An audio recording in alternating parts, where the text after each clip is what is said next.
It said he was not going to be present. So we might as well begin. Is that okay, everyone? Okay. So anyway, we had as a board, we had a email last month asking for actual digital agenda board packets available to our stakeholders.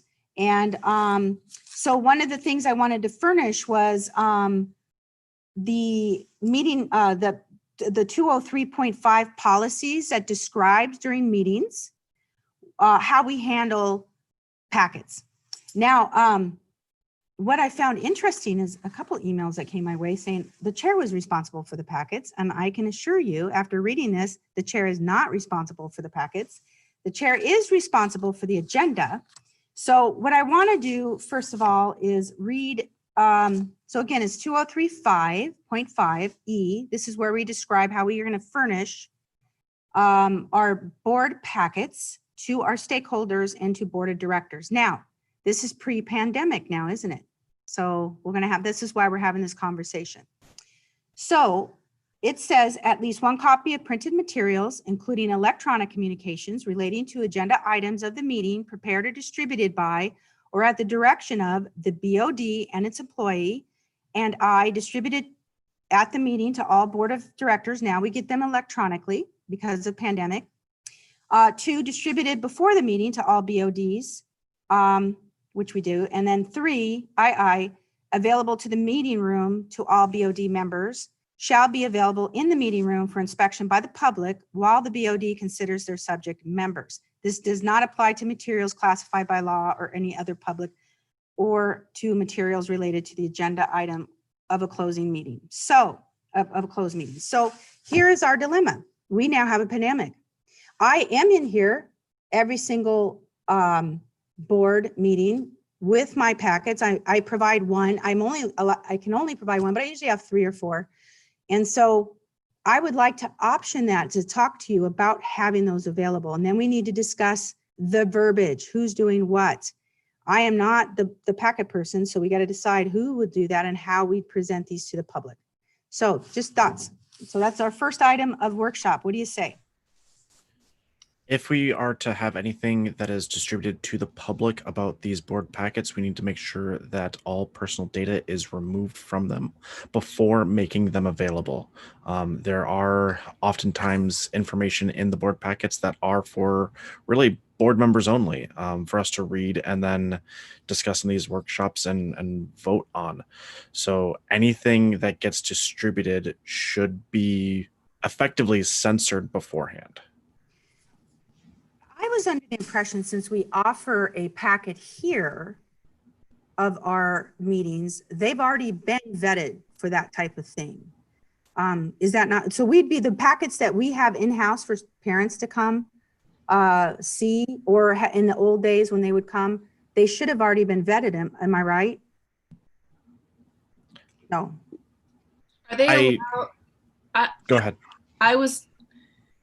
I wondered if they're allowed to take the packet, or do they, because I think when I came to one of the board meetings, you had to leave the packet there and not take it home. They are not allowed to take. So that probably makes a difference.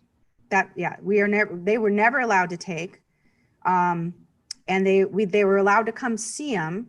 And so they have the packet out. So Carrie, again, I'm not the person who puts the packet together. Ironically enough, I have about 9 to 10 pages I contribute to our now gargantuous third packet. So I'm not putting those together and I'm not responsible for those. So I'm not making it clear that is not something I should do, but they are shown up here and these are the packets they have. So these packets are available to the public. So I don't know, Adam, how that's any different, because they should have been vetted by then, should they have not? I would like to make that assumption, but I've only been around for a year, so your guess is as good as mine. Yeah, this is my second. I get you. Michelle, on the policy aspect, you're my person of policy. The policy is pretty vague as far as it's obviously our only, the thing we have to do is have one provided per 20353E, correct? All right. Other schools are doing it now. They're applying, and from what I understand, what happens is it appears right before the board meeting and it disappears right after the board meeting. So that's what we would have to do. We couldn't have it available online all the time. Wait, can you, Michelle, I think you're muted.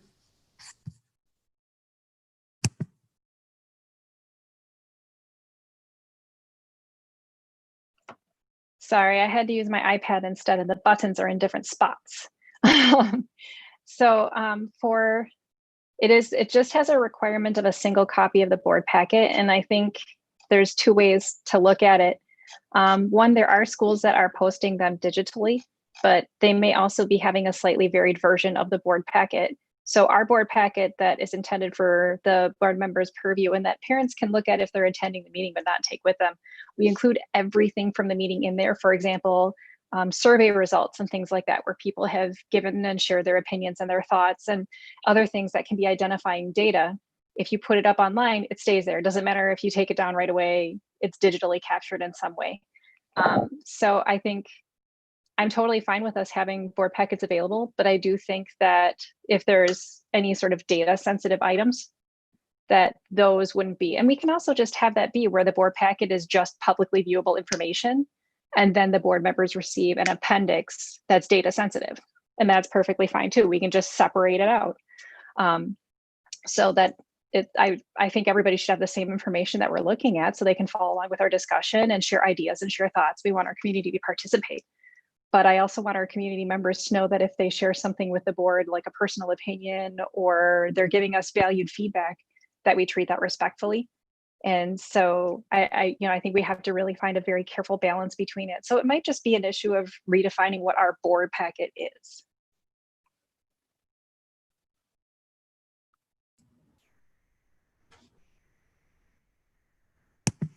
That redefining takes somebody, needs to be a verb. It takes somebody to do it, somebody to gather it, and who, first of all, how about the rest of you? How do you feel about having board packets available to the public? Yeah, I think we should have them, even if we need to amend it somehow, because I think parents following along, they can't reference the packet, right? So I think it makes sense. I like the idea of stripping out the personal information. So maybe we end up with two different ones, as Michelle said. And but I think now we have to adjust and make accommodations for people that are viewing it remotely. And not only that, I think we had, at least when I saw, it was about 60 people last session, which I think might be a record for us. I'm not sure, but I've never seen 60 parents sitting in the room with us. So I think now is an opportunity for us to reach even further out there. So let's just grab it and figure out how we can make this happen. Well, so John, I'm, as chair, responsible for the agenda. I'm not responsible for the board packet. Let's not spread any terrible lies out there, people.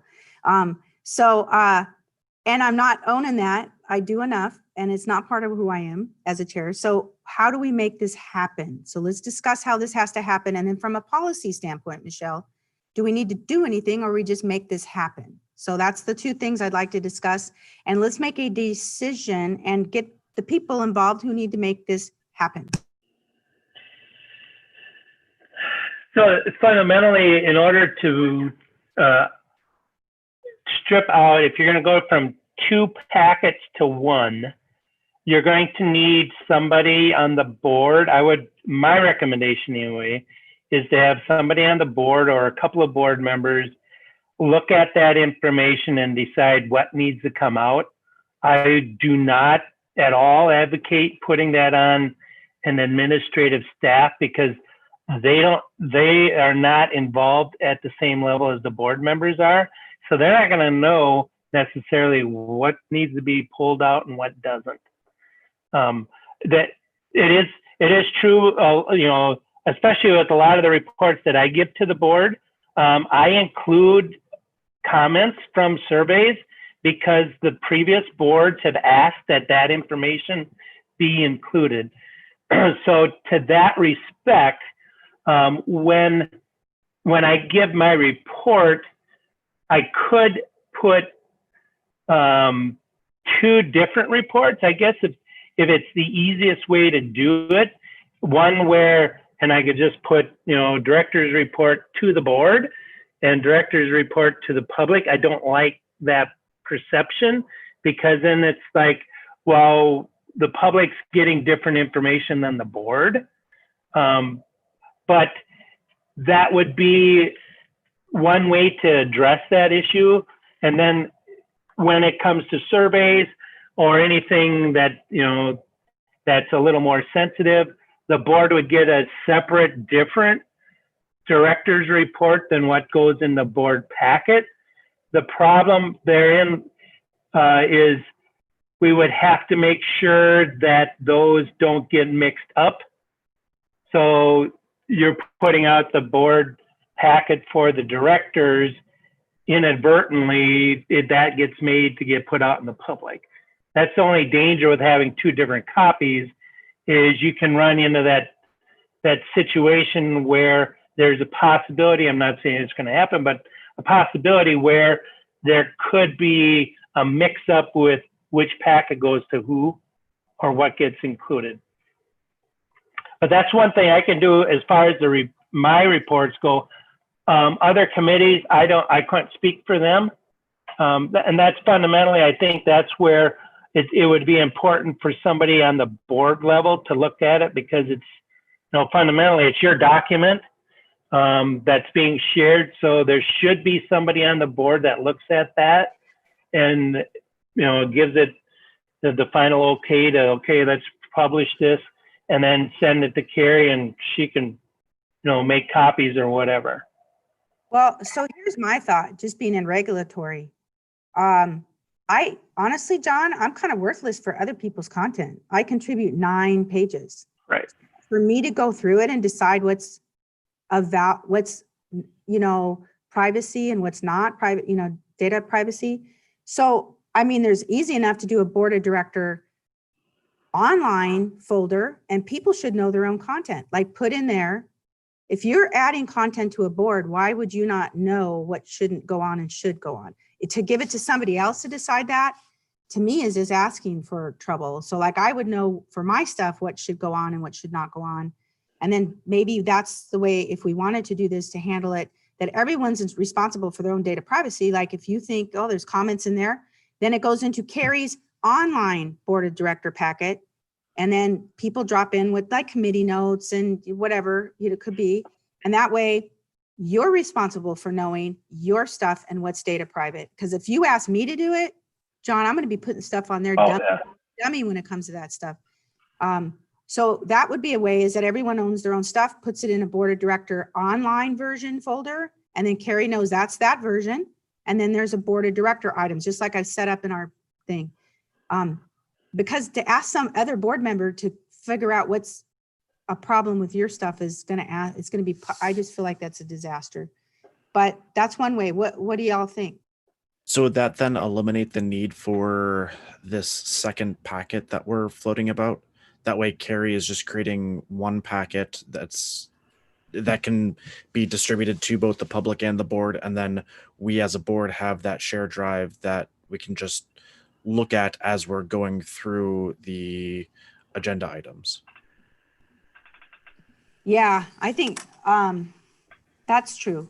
I'm just like a hard copy person, but I could make my own copies of stuff.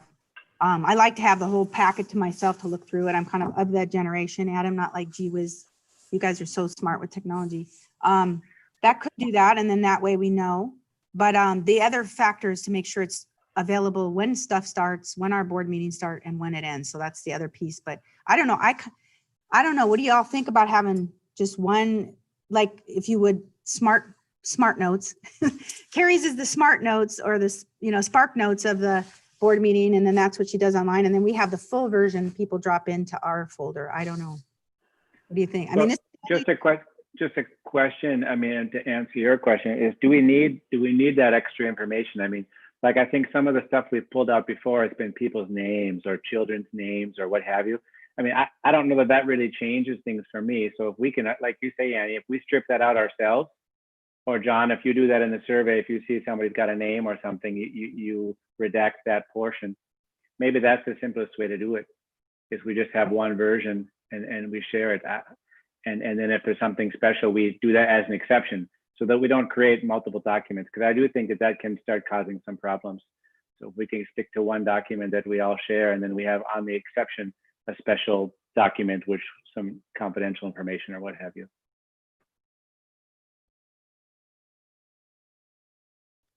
I think part of the, I agree that I think it's good to have a singular document, but I do like the option to have a board appendix, because then you can get some background and some of the context for things prior to starting our discussion.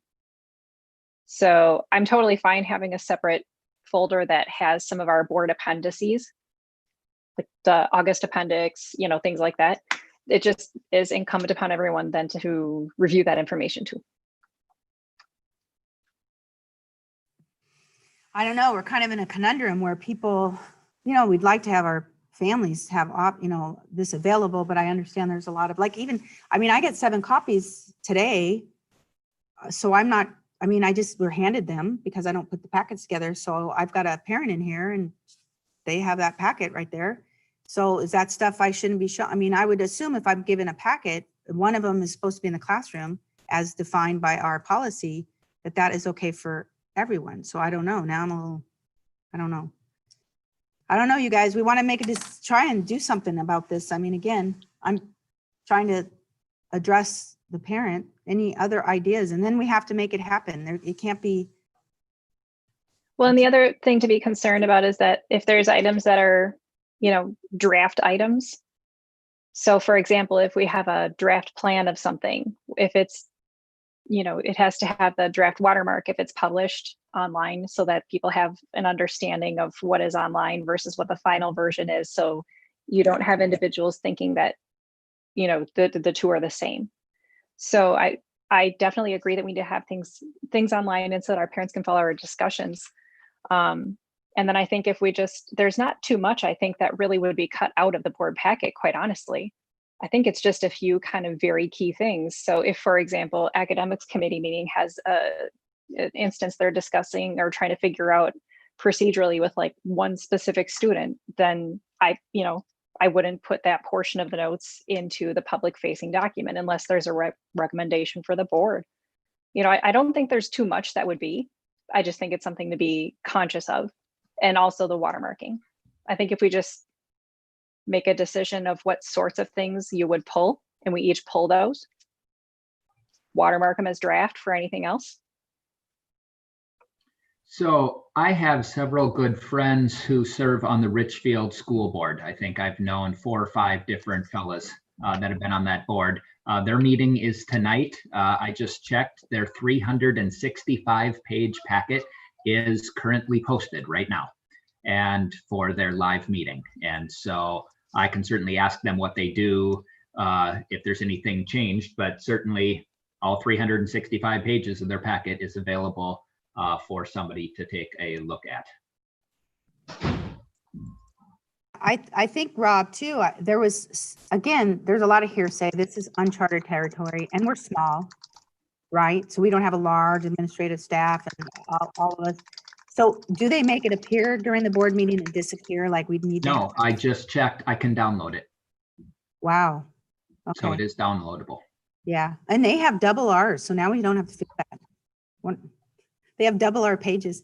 I would actually ask, since parents have asked it, is there somebody, I can't do one more thing, right? I'm just like over. And no, I'm not in charge of the board packet. So let's just squash that rumor right here and now.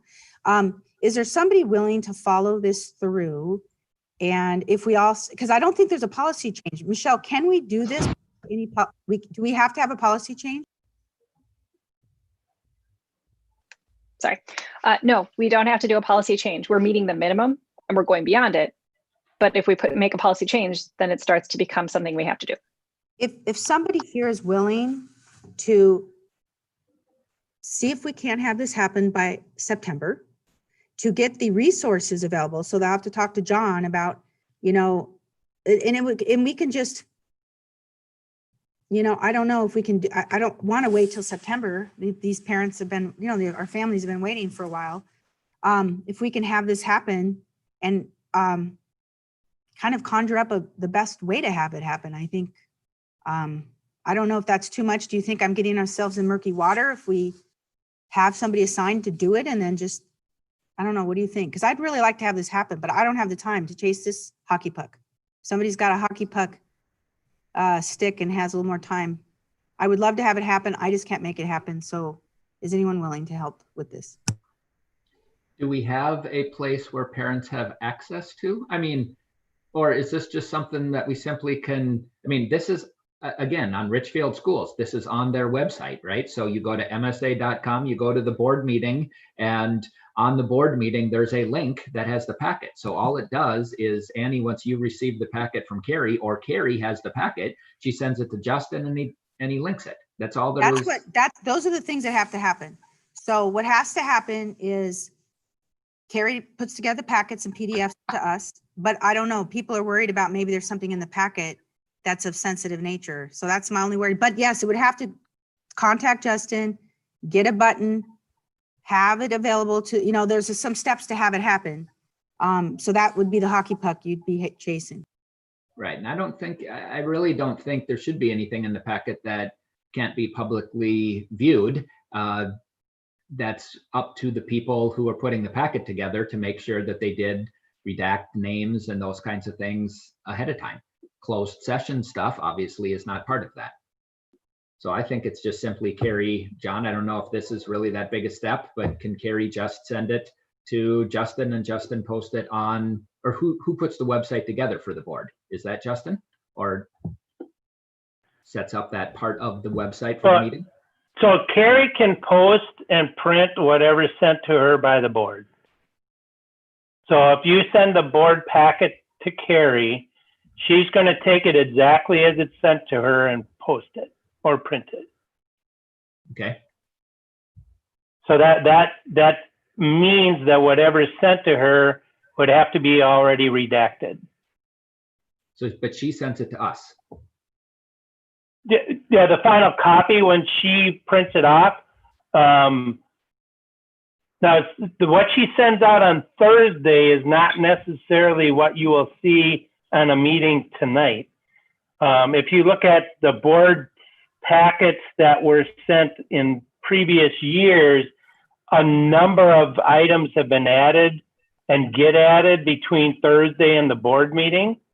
So you can't just say we're going to post what's on the board packet that's sent out on Thursday or Friday morning because of all the additions that get put in, because that would not be included in any of these things that's uploaded. Now, if you wanted to make that effective Monday morning, whatever that board packet is on, and I don't know when she prints that packet off for all the board members. Typically in the past, it's always been that Monday afternoon to try and capture everything possible. Obviously, it's different with a pandemic because those are all hard copies that were just then, you know, the board chair would pick up and take to the board meeting, and there'd be an extra one, and everything was fine. If you're going to post an electronic copy, the question then becomes, at what point do you want that posted, and what is going in there? Everything that's sent to her, up including, you know, documents on maybe a Saturday or Sunday or early Monday morning, or are you just going to put in things that she sent to the board members on Thursday? And whatever additional information we just know is not going to be posted. So let me get some clarification, please. I'm sorry. No, that's fine. To say something. So we received a packet 6 days ago. I haven't received anything else. Are you saying there could be other things in that packet that I haven't received since Thursday? There shouldn't be at this point, no. But I'm saying in previous years, there have been. No, I guess I would just say that's kudos to all of you for getting your stuff in on time. Well, correct. And that's bad form to have any anybody, I mean, unless there's an emergency kind of thing, but any board of directors in any major corporation, you don't add things a couple days before unless there was a major emergency. So to me, whoever's putting the link together on the website, is that Carrie or is that somebody else that puts our either Carrie or put it up, or she'll send it to Justin to put it up. Okay. And so is it out of the realm of possibility that on her list on Monday mornings, she sends the board pack to Justin or posts it herself? Is that out of the? No, as long as I guess that's not a problem. I don't see that as an issue at all. My only question is, if you want editing done to the packet, my request is don't put that on her. Have somebody, and it could be, and I like the idea that Annie brought up was, if you're going to put something in the packet, do the redaction for yourself. My question for you personally with my report is, previous boards have asked for comments to be in the packet, which should then be redacted when it goes live to the public. And I don't know if any other committees or groups do the same thing, but then that is where my question is to the board: how do we handle that particular part? So, Michelle, do committee notes, we don't often put real personal stuff in there when we have committee meetings, do we? Or I don't remember. No, the reason I was mentioning it is if it's a very specific circumstance where we're trying to make a decision, you may not use the person's name, but the description of the circumstance becomes identifying. Yeah. So I think it's more just up to the individual submitting the committee notes, that if you know for sure your committee notes are going public and are going to stay public online, that the ones sent to the board, just give it a review to make sure you don't have any identifiable items. I mean, none of them have names of specific individuals, but I understand if you're, the circumstance. But maybe we would have emailed to all the committee members saying we'd like to provide these board. Please don't have any identifiable. I mean, I can't cruise like I'm, but all of us are assigned a board of a committee anyway. So hopefully, and the individual committee, they can each give a double check, and the version they submit to Carrie may have a little bit less detail on certain items if it seems like it would be identifying. Yeah. And then how would we handle that board wise? Okay.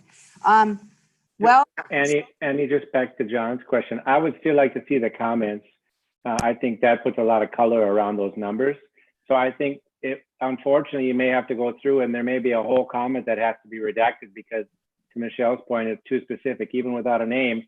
If you start describing a student in a individual circumstance, there may only be one student with that circumstance, so we can figure out who it is.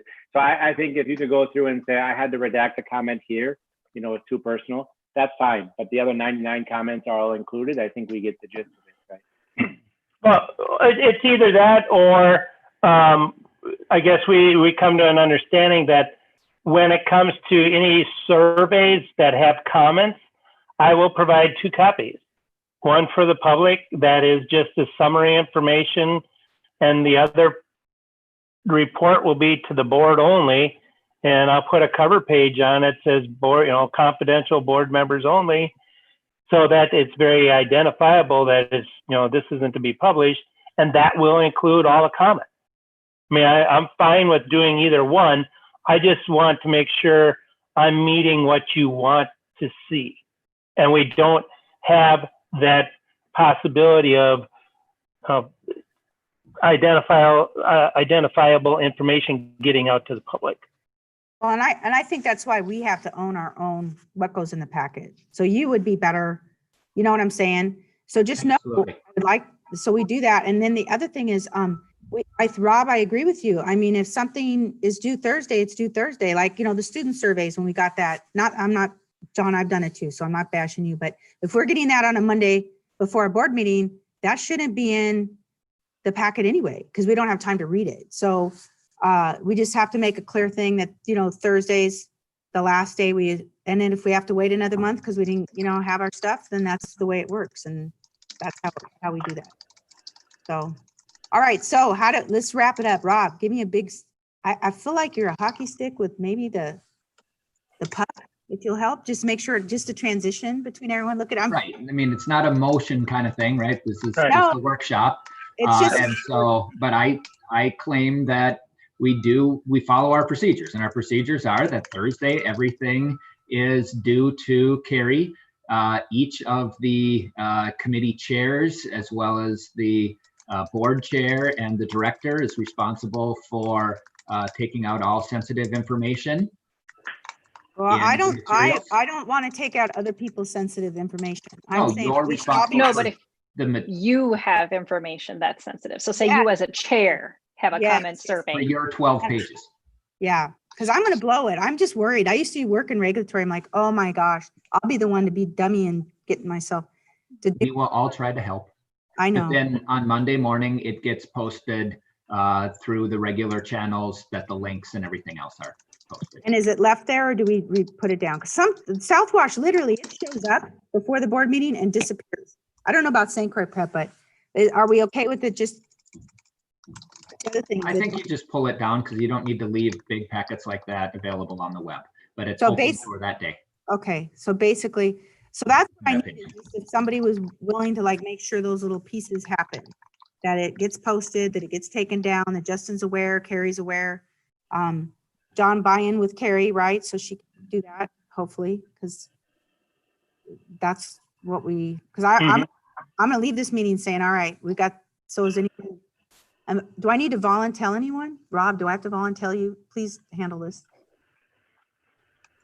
We'll figure it out. I know Justin. Okay, yeah, I know. All right. Well, I can talk to Carrie about that and put that, and all it is a matter of putting a calendar reminder that Tuesday morning, take down the board packet. And then Justin can be the double check, so we have a check and balance. That's helpful. Thank you. Our families will so appreciate this. And, you know, if there's stuff missing, I think they're just be happy to see something. You know, I mean, my goodness, if we can get most of it. So let's get that rocked out for our families for September. All right. That'd be fantastic. Anyone have any concerns? Y'all happy with that? Okay, good. All right. Well, that's that one. Fantastic. Okay. So now let's see here. Okay. So now let me read, before we get into the second part, I want to read our motion from last time so that we know what part we want to make sure, like my vision is on every agenda. Well, let me read the motion. So our last motion was because Minnesota Governor Tim Walz issued Emergency Executive Order 20-82 on July 30th, 2020, and the Safe Learning Plan for 2020-2021, the MSA director will implement distant learning model for the first semester of the 2020-2021 school year with monthly evaluation at MSA board meetings. This is the part I want to really spend some time on. Again, you can see workshops all COVID. I know this is going to happen every so often. So I would like, as a group, what are on our agenda? I'd like the last agenda item. What are those monthly evaluations that we want to discuss? And we'll just do it every month. So what do you all think? So I think that we need to know or be updated on what the current state of Washington County cases are.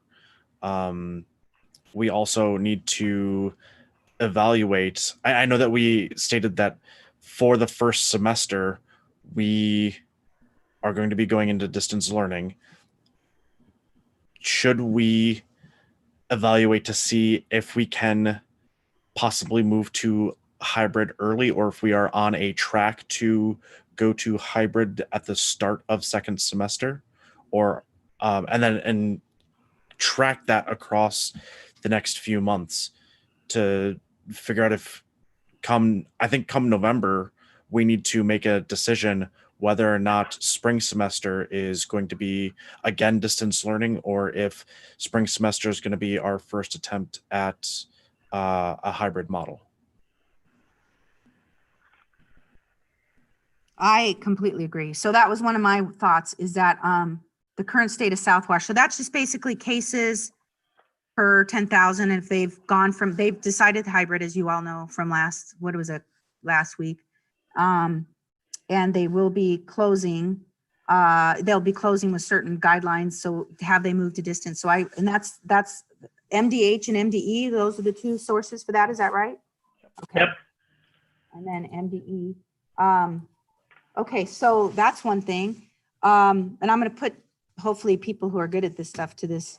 And then evaluate. I personally feel like we should be, I feel like the hybrid model really needs, because we're all going to be busy in classrooms, I'll be honest, the teachers, like we're first year teachers. So I'm hoping that administration, you guys are kind of always looking, okay, how can we do maybe hybrid second semester?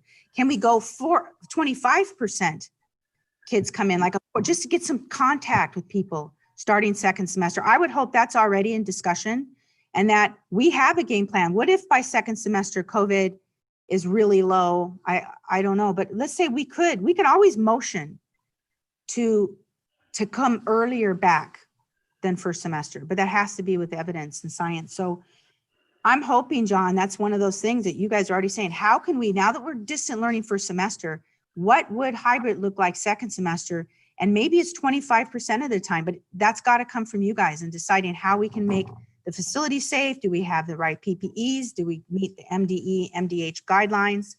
The recommendation comes from, and how do we pull it off schedule wise? Because I even asked Joelle, hey, can we do like a 25% capacity? And she says we can, and it's a new schedule thing. That should be, I'm hoping we can, have constant feedback. Like that's going to be something I'm going to ask you, hey, have you been talking about this? Or, so that's one of those bullet points. And then I agree with November. We really do need to make a decision, Adam. How about January, third week of January, second semester? So can we do this even at 25%, right? So updated current state, South Washington, that's one. Evaluate, move to hybrid, second semester, earlier if possible, that'll be another one. The MDH, MDE, where do those numbers come from? Like who would be the best person as far as getting those numbers, just reporting them every agenda? Is that something? That's put out every Thursday by MDH. Okay.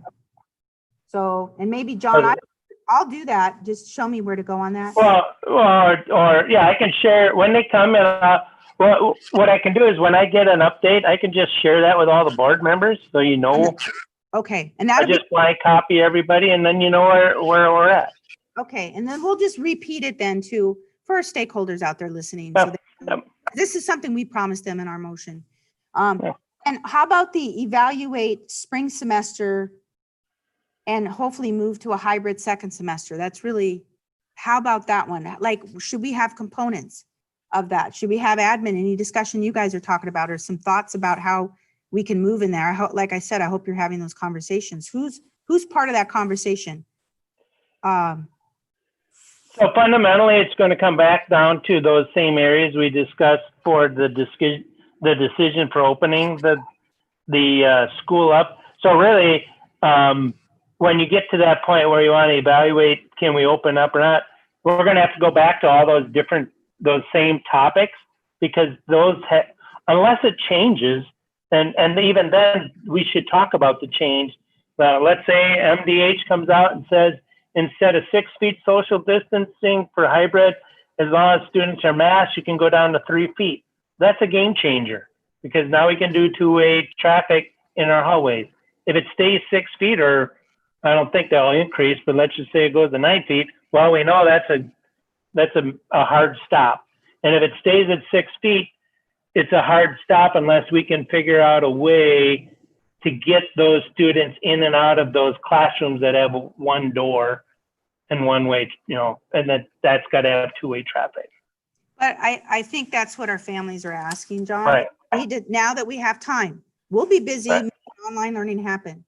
Can we start thinking about how to do that? Not having half the class here. Maybe can we start 25% of the class? Now we do have a rotating schedule where we can get those doors. Maybe it's just building that's the kind of conversations that are going to happen if we want, if we're in the same situation with COVID right now, that we can offer families. So that's an update on that, like how you're starting to think out of the box to get kids back in here second semester. Yeah, and some of those things are already happening.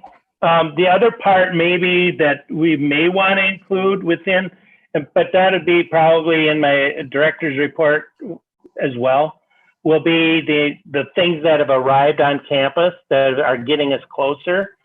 For example, we put up 5 more shields for teachers' desks. We've got the automated sanitizer, hand sanitizers, stations as you come into the building, those types of things. So everybody's updated, like we're getting closer. There is, so we're not just sitting going like, oh, well, we're just going to have to wait until whenever. So that everybody is aware, we're making progress. It's just a matter of when are we going to get everything, and what creative thing can we do to get students in and out of classrooms where we're not cutting in that classroom time to do the dismissal and staggered.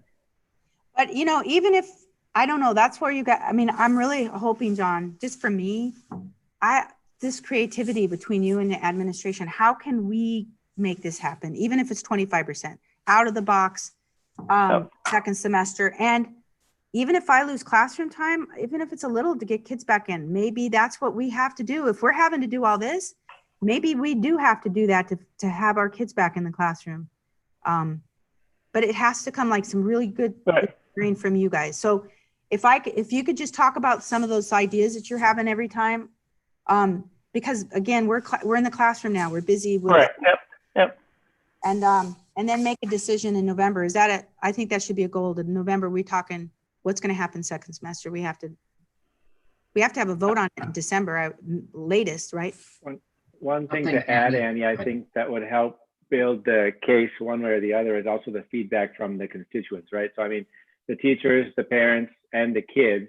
I know we're all surveyed out, but I think that people would appreciate doing a survey if it's monthly or whatever, and we can keep that survey and go through, because my fear is, our assumption right now is distance learning is going to be the best it possibly can. But that was part of our decision, right? Was we're saying we're stuck with some facilities challenges, and therefore we're going to do the best we can with distance learning. But if distance learning ends up being not as good as we had hoped, or students are really struggling, or teachers are struggling, or whatever, so I think we need to have some check-ins there, maybe regular check-ins, so that we can keep feeding that, our decision and making sure that we stick with the right decision, that we don't just, like Adam's saying, stick with one and then we just carry it out. No, I think we need to keep every month. And I personally like the idea of we have something simple that we can email out to parents and say, here's where we're at with these, different things. The facilities are like this, or the parents, teachers, and students are like this right now. We're knocking it out the park with our distance learning, or we're struggling with whatever, fill in the blank, and we're going to shore it up by having a committee work on it for the next couple of weeks. So people can see that we're actively managing it. We're not just going to ride out the distance learning for 2021, right? I think the survey we'll have to see. It would be great if we can get a survey that's like can stand up, a robust survey that goes through, and maybe I'm being voluntold just by recommending it. But I think the idea is a good one, that people can say, okay, I'm going to wait till I get that survey, because that'll be my way to give the feedback to folks, because maybe not everyone's comfortable emailing the board or what have you, but they can give the comments. Well, perhaps if we pick a specific date of the month that we can expect that parents, teachers, and students can expect a survey sent out to them. So we meet the third Monday. If you make it the first Monday, or if we don't, if that's a holiday, the Tuesday, but if you make it that day, that gives a week to be completed, and then time to get everything into PDF format and, do all of the things so that we can see the results and have it into time for the board packet on Thursday. They would have, a week to respond. Does that seem like it would work, just to kind of try to schedule and set it up so that I understand and think that our community is always willing to give us the information, but I just think that if they're getting constant little surveys, it kind of, you get some fatigue about it. So if they know, for just like first Wednesday of the month is tornado drill, first Monday of the month is survey day. So then they know that, and then they'll see at the board meetings that we're utilizing that information. To help students, can we tie that into whenever they're, I thought there was like a day for like either an extra advisory or just an advisory day, just to, teachers are like, hey, students, how are you? By the way, go do this thing. I think that would help incentivize some students, because I know I was a silly, forgetful student and didn't get a whole lot of things done when they were supposed to be done. I'm just trying to figure out the best way to make sure that we're getting that student feedback. So to that end, Adam, typically advisory time is Tuesday, Thursdays. So we could do it the first Thursday of the month. We have to do it. And my preference is to send out surveys to right before a weekend, because we get far more participation when we send it before a weekend than we do send it during the week. And it's just statistically that's happened. So that Adam was referring to maybe that it's happening in advisory. That's part Right, of it. right. Yep. So if we take that survey and release it on Thursday morning or Thursday afternoon, and we can send that out to the parents and the students and the staff all on the same day, with a due that following Monday, we typically will get the vast majority of responses. Or we can make it, open for a week if we need to. But typically the last couple of days, we don't get a lot of extra replies. But that would you would have that time available, and you'd still have enough time then to compile all the results from all 3 surveys in time for that board meeting. Yeah, again, it's got to be pretty simple. Right. It can't be like we can't. All with the hopes of getting us open again and getting kids in. So, that's parents, again, we got to outwit COVID. I think we can. We are Math and Science Academy. So updated current events. I just want to go back through. We'll have John will just do Thursday results. He'll go ahead and get that. I'll get it on the agenda. Evaluate spring semester will be an admin discussion. Every time you'll just talk to us, John, about how you're gee-whizzing us with all your out-of-the-box ideas and how we're going to get kids back, hopefully second semester. And then feedback from teacher, kids, and parents are going to happen first Monday or first Thursday, actually. And then who is gathering those, who's going to be creating those and gathering that? Because that's a data thing. One more thing I think we need to add to that is we need to find a way of getting good data from everybody doing hybrid, because just because people are doing hybrid doesn't mean it's good. And so we need to gather the information to find out, is it working in 833 or 834, or, wherever that it's being done, because I still have quite a few reservations. As you said, Annie, maybe we have to give up some teaching time to get the face-to-face in the, seeing the kids one day a week kind of thing. I could see that working. I cannot see hybrid working unless the curriculum is prepared for you. And you don't have to make videos because the videos are made already, so the students can watch the videos while you're teaching face-to-face with the students.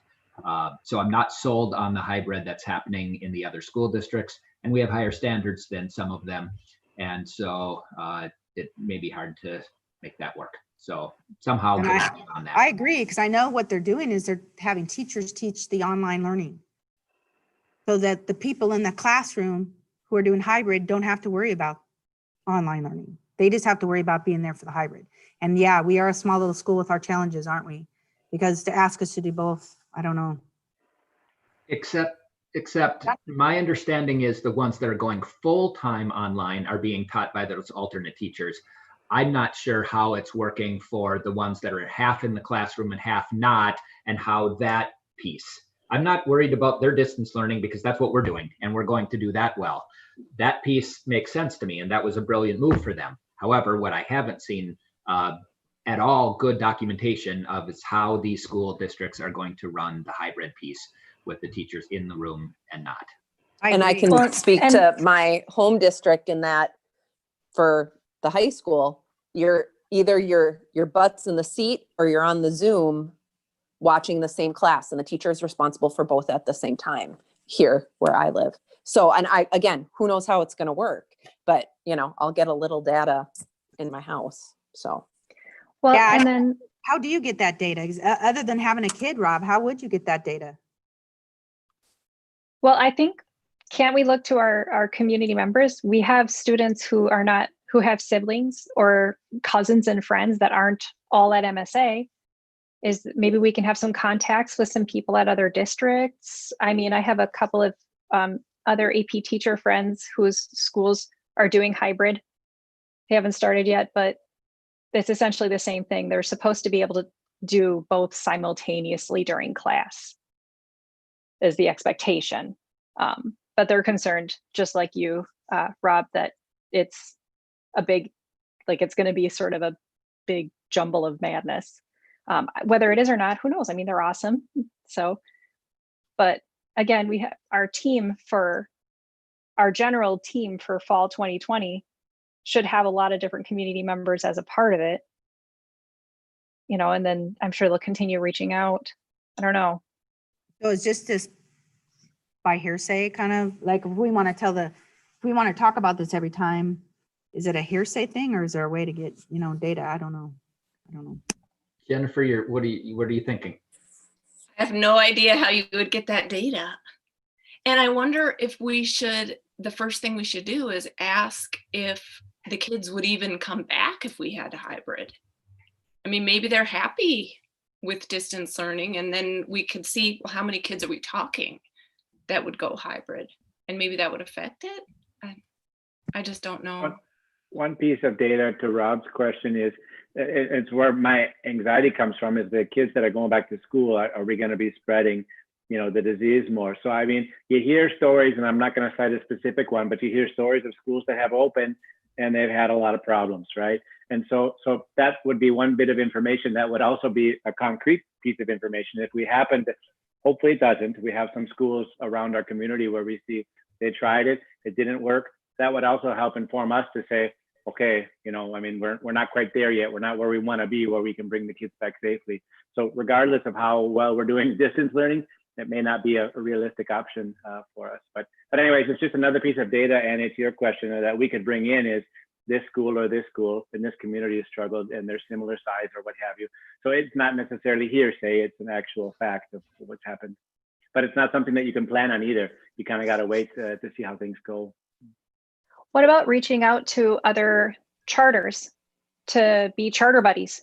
If there's another charter that's doing hybrid and we're doing distance, what about making a charter buddy or some other district buddies to say, hey, we're willing to share data and experiences and troubleshooting things we've had to do for this version. Are you willing to do the same? Not reinventing the wheel. Charters are in a unique position because of transportation and a number of other issues. So what about reaching out to try to make a co-op of scenario troubleshoots? Well, and don't all districts have to? Don't they did board packet? I don't know. I mean, but would 833, don't they have to survey their parents? What would that be in their board? Could we look at that? Is that where we could get that information, or is that not allowed? Yeah, I don't know how they work. I think they release, like Maggie, I think it's like, they're like special because they put it on and then it disappears after their board meeting. I'm like, dude, how do they like time all that? I don't know how they do that. It's like a secret thing. So we'd have, and I want to say aren't they usually like when we have board meetings? I don't know. They're like the stealth, man. They're the stealth of board packets. That's what I'm saying. I don't know. The other thing, John, what I would love, I was thinking, what if we had even if we can't get together hybrid, it would be just nice to think about, when can we get kids here just to hang or do stuff, just activities after. I mean, that way we can at least offer connections, but safely. So, I mean, I don't know if that's I know a lot of things have been canceled, activities and stuff. And just the thought of that, having them be here, that's Emily Gravine and I talked today about getting some seniors on campus and helping them with college prep. And so she's sending them a survey, and we're going to try and figure out times, the ones who want to come. Maybe we can report that every month. That. Maybe we can report things that people are doing outside of just connect, so that we're not, they see, oh, we've got these things, I don't know. But to that end, we are in a distance learning scenario, but as long as we qualify as the hybrid, and I know a lot of schools have gone to distance learning with supports, and that's how they phrase their motion for what they're doing. And then that allows the administration to open it up to have students on campus. So it's not just a purely distance learning model. And that is one thing I would be very, very happy to see happen, to be given that leeway so that we can do that. So, if a scenario comes up, we want to have, let's just say all the 6th grade teachers want to be able to have the students come in an evening or 2 or 3 evenings over the course of a week, so they can offer some of those experiences. Because we are still eligible for the hybrid plan, that would be an enhancement as far as the distance learning goes, and it opens it up so we can do some of those things.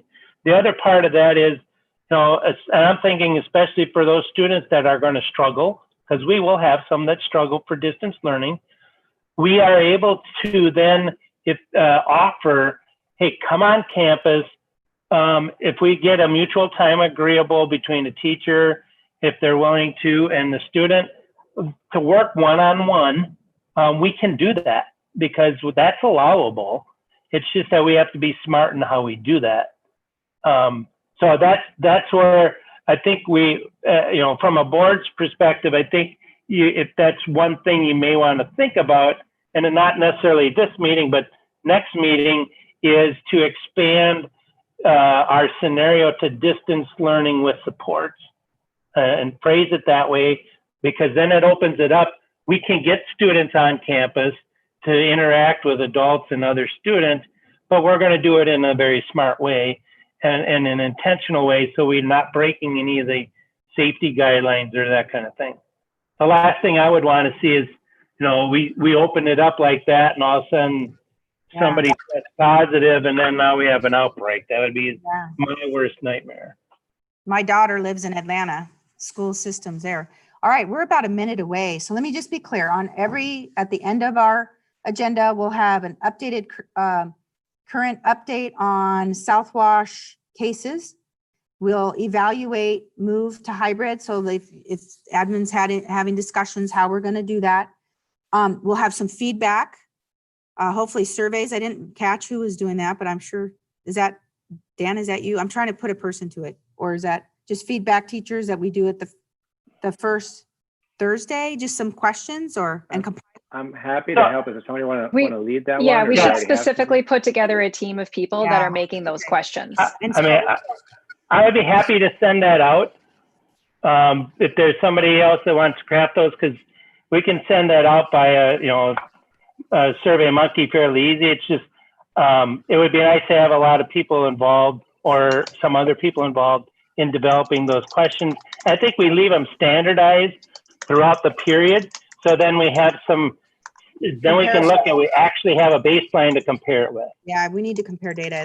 We can't be a moving target. I'd be willing to help with that. Yeah, okay. And so how do we get that started, Michelle, to have that going up for maybe our first Thursday if we can? Probably not in September. We would do that October. Is that correct? I think if we can get the first Thursday, it's not a major capture, but if there are significant issues, they will show up in the first 2 weeks. So how do we? So if there's something if there is something going seriously wrong, then that'll identify itself pretty quickly. Even with the block days, if you posted on the Thursday, they still would have had 3 block classes. Is this different than the surveys we talked about in the communications committee meeting, where we had a group who were going to do this? Is this different than that? This could be part of it. We talked about that at communications, and I volunteered to be in a group for that. I volunteered to be in a group. So I thought that's what this was part of that, which is, that's what I thought this might be a part of. And more Okay. people can be in the group, I'm Yeah. sure. So Maggie, could you maybe be part of that with communication? Just get a I stamp. am. Yep. John Perfect. has the list of people from communications, right? Okay, I think good. it's in the notes too. I Okay, can good. look. All right. But yeah, because we talked about and then we talked, well, in the notes about when we would start doing that. And we did say October actually to give Oh. it time. But if you guys, I mean, I don't know. I do not have time to come up with one for Thursday know. of the first I week know. of school. Yeah. I honestly don't. So, Maybe that's what we deal with is October, but at least it's something. okay. That because if you do it the first week or first Thursday in September, you're basically going to have 4 days of school, and that's it.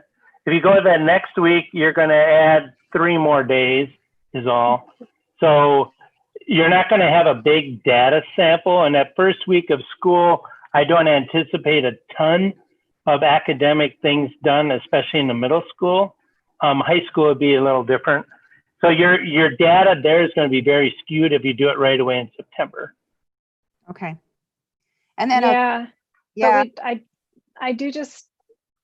I totally agree that having the official like repeating survey questions and having that set up for October makes sense.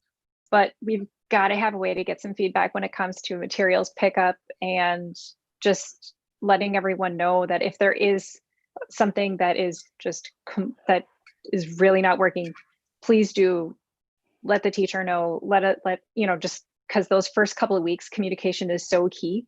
Usually you can adjust and fix something pretty quickly, but if you don't know until October, then it might be 5 weeks where it's been like X has been going terribly and you don't know. And so I think informally, we got to really emphasize that communication is going to be so important.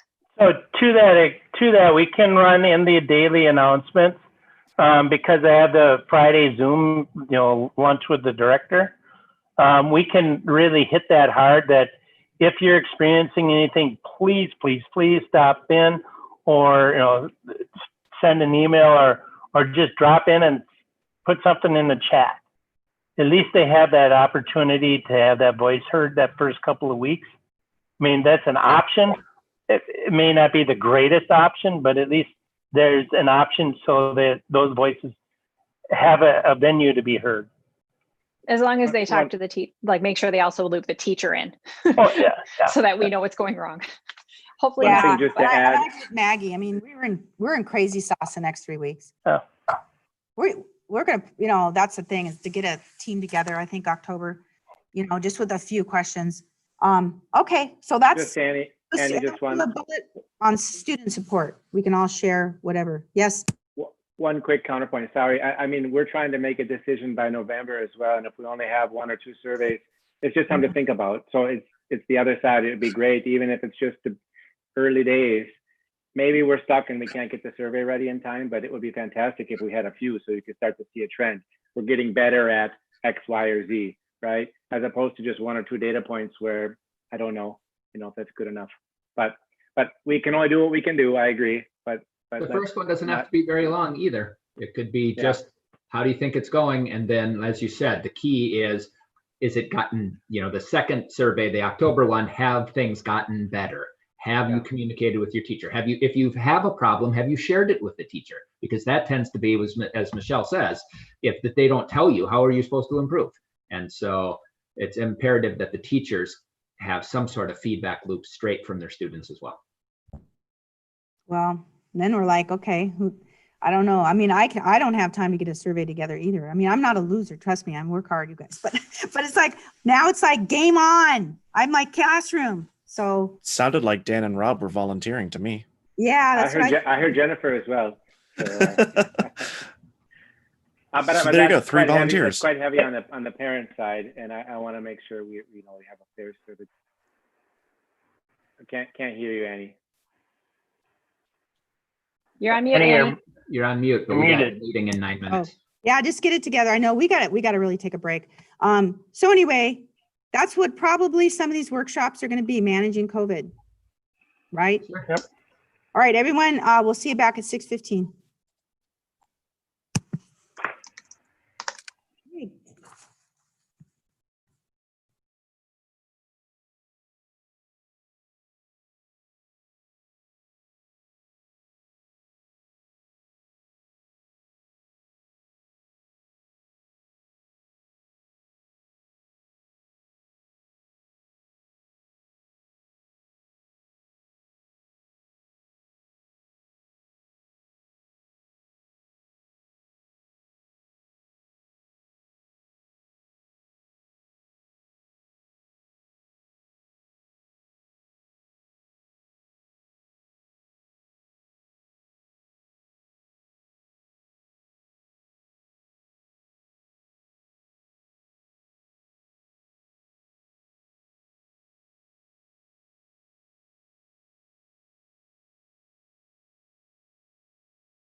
So it's nice to have come. Usually Cody's my protector. I tell him I like him coming in because he's my protector.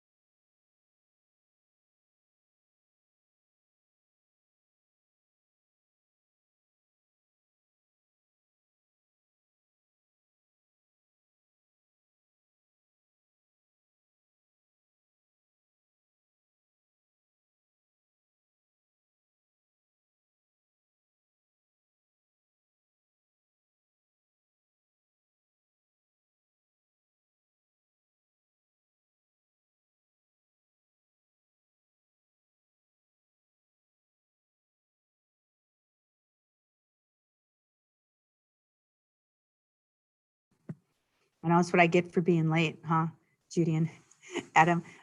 People are like, oh, wait, I need a couple more minutes.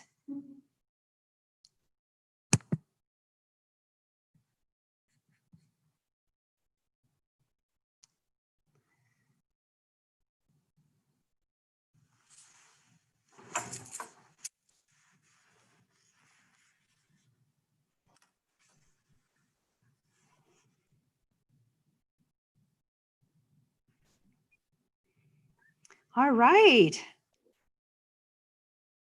Oh, Michelle's either outside or a nice background there. This is from the London trip this spring. It's part of Hyde Park. They actually like It was the little beautiful. Boston border closures and all the kids. Oh, you probably were like, no. Okay. No, I was halfway from a heart attack the whole time, but we're good. We made it. We made it. Oh my gosh, I don't blame you. I was in Nashville and I was having a heart attack, not with kids in London. All right, great. So we're going to start at, well, it looks like what, 6:18 or 17? I'm going to call to order. So meeting at 6:17. Can someone please read the mission and vision? Don't make me do it. I can do it tonight. Thank you. This is Rob. The mission, we provide accelerated curricula in all subjects with an emphasis on math and science. The vision, to be an innovative, sustainable model of academic excellence that creates well-rounded, lifelong learners and global citizens. Thank you so much. You know, we're all fired from that starting in September because we have our student that's going to be joining us now who does that all the time. So that'll be great. All right, so I'm going to take attendance by roll call. And Annie Cardenas here. Dan Ellingston. Here. Cody Schneep. Okay, Cody is absent. Michelle Kurkowski. Here. Judy Seeberger. Here. Adam Bards. Here. Rob Kruger. Here. Jennifer Bartle. Here. Maggie Burgraff. Here. Okay. And non-voting, Paula Acapo. She's starting in September. I kept her on here. Jenny Abbs is absent. And John.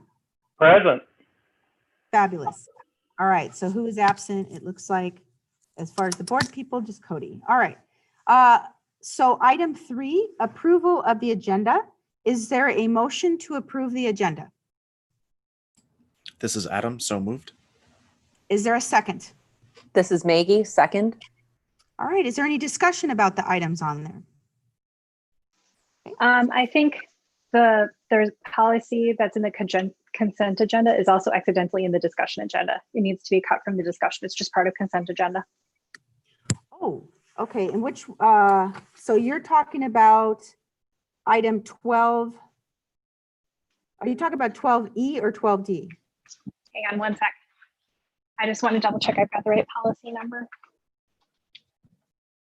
That's policy 808 or policy 802. I think. No, it's not 808, it's 531. So consent agenda is an annual review. And then you've got it In under 12A as well. But I they're thought the that- same thing. That was a waiver. No, it's different, I think. They're different. They're different items because if the school decides not to do the Pledge of Allegiance, they have to approve a waiver not to do so every school year. Yeah, that's part of the header on the policy. That's why I just put it in consent. But the school board has to make a motion and approve that they will choose not to do the Pledge of Allegiance, if that's okay. what they want. Okay. So with no further discussion as is, I will do a roll call vote to approve the agenda. Annie Cardenas, yes. Dan Ellingston, Yes. Michelle Kurkowski, Yes. Judy Seeberger, Yes. Adam Bartz, Yes. Rob Kruger, Yes. Jennifer Bartle, Yes. and Maggie Burgraff. Yes. All right, all yeses, motion carries. All right, and there's a conflict of interest statement. There is none at this time. Also, open forum. As of 4 o'clock, that was last time I looked at my email, there was no open forum. I had some emails before asking me not to put on there, so we will continue to 5. Approval of, Sorry, Annie. oh, I'm There sorry, do I was- need to? No, there was one email. Maybe this was something that you already received a rescindance about, but there was one item sent at 4:41, asked to be brought forward for Oh, open well, forum. I have not looked in my email because I put a hard cutoff at 4 o'clock to look over there. Okay. Not gone into that, so, Do you want to then I think this push is that? one that was sent last week and they didn't know that we weren't going to have open forum for the special meeting. oh, not for this meeting, right? Because I looked at my Well- email at 3:59-ish. If I remember correctly, the person had sent it to be read at open forum for the last meeting, but we didn't have open forum. So they resent it just to remind, as a reminder that the intent was to have it read at open forum. Okay, I did not have that in front of me. When did that come in? So it was forwarded to Do you the have it- board do you have at it, Adam? 4:40. Yeah, I have it open right now. It was Would forwarded you- to the board at 4:41 and sent directly to you at 4:03. Okay, I haven't looked at my email, so. So that, If you want, I can also read it yeah, on would your you read behalf. that so I don't have to navigate around? Annie, I Okay. know that there's another letter that someone also sent to you before 4. You might want to check your email. Whoa, okay. Let me see, email. Okay, let me come over here. They sent it at 3:30. Oh, okay. 3:30.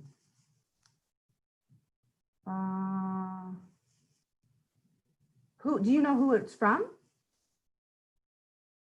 Because I don't see anything. I have copy of meeting, John, survey results at 3:54, posting on no. No, I don't have anything there.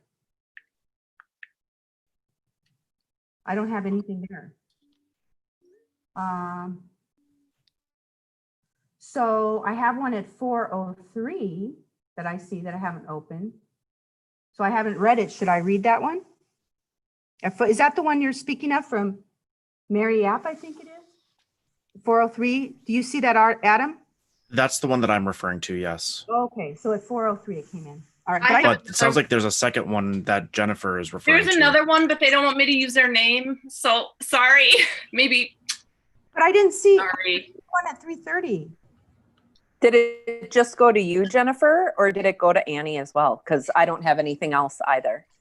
It went to Annie only, and then okay, she just resent it, she said, to Annie only. Okay. Because okay, 3:35. That's weird. Okay, I don't know where it went. Okay, so let me read the first one. It does say Monday, 3:35. Okay, open letter. Thank you. So 3:35. Today I am writing but it doesn't say not use her name. Should I not? Okay. Anyway, today I'm writing the board to share one parent's perspective on the decision to go do distant learning for at least the first semester of the upcoming school year. I think it's important to remind everyone of the statistics. Per Minnesota Department of Health, there has been 0 COVID deaths in ages 6 through 19 from this COVID pandemic this year in Minnesota. Per BOD decision, our kids are not going back to school physically at MSA, even though there have been 0 deaths to COVID in several thousand cases of Minnesota school-aged children. I understand the decision was more complicated than this statistics alone, but I feel this helps explain why some parents are probably frustrated with our children not being able to physically go back to school. I appreciate the board of director comments that say this is a difficult decision, but we'll try to make the best of it. However, I'm concerned by a few BOD comments in the prior BOD meeting that say distant learning is actually a positive situation for our children. I really hope you will reconsider your words and stance on this, despite some of your personal situations and opinions, as this undervalues the hardships that this will cause students and parents, families.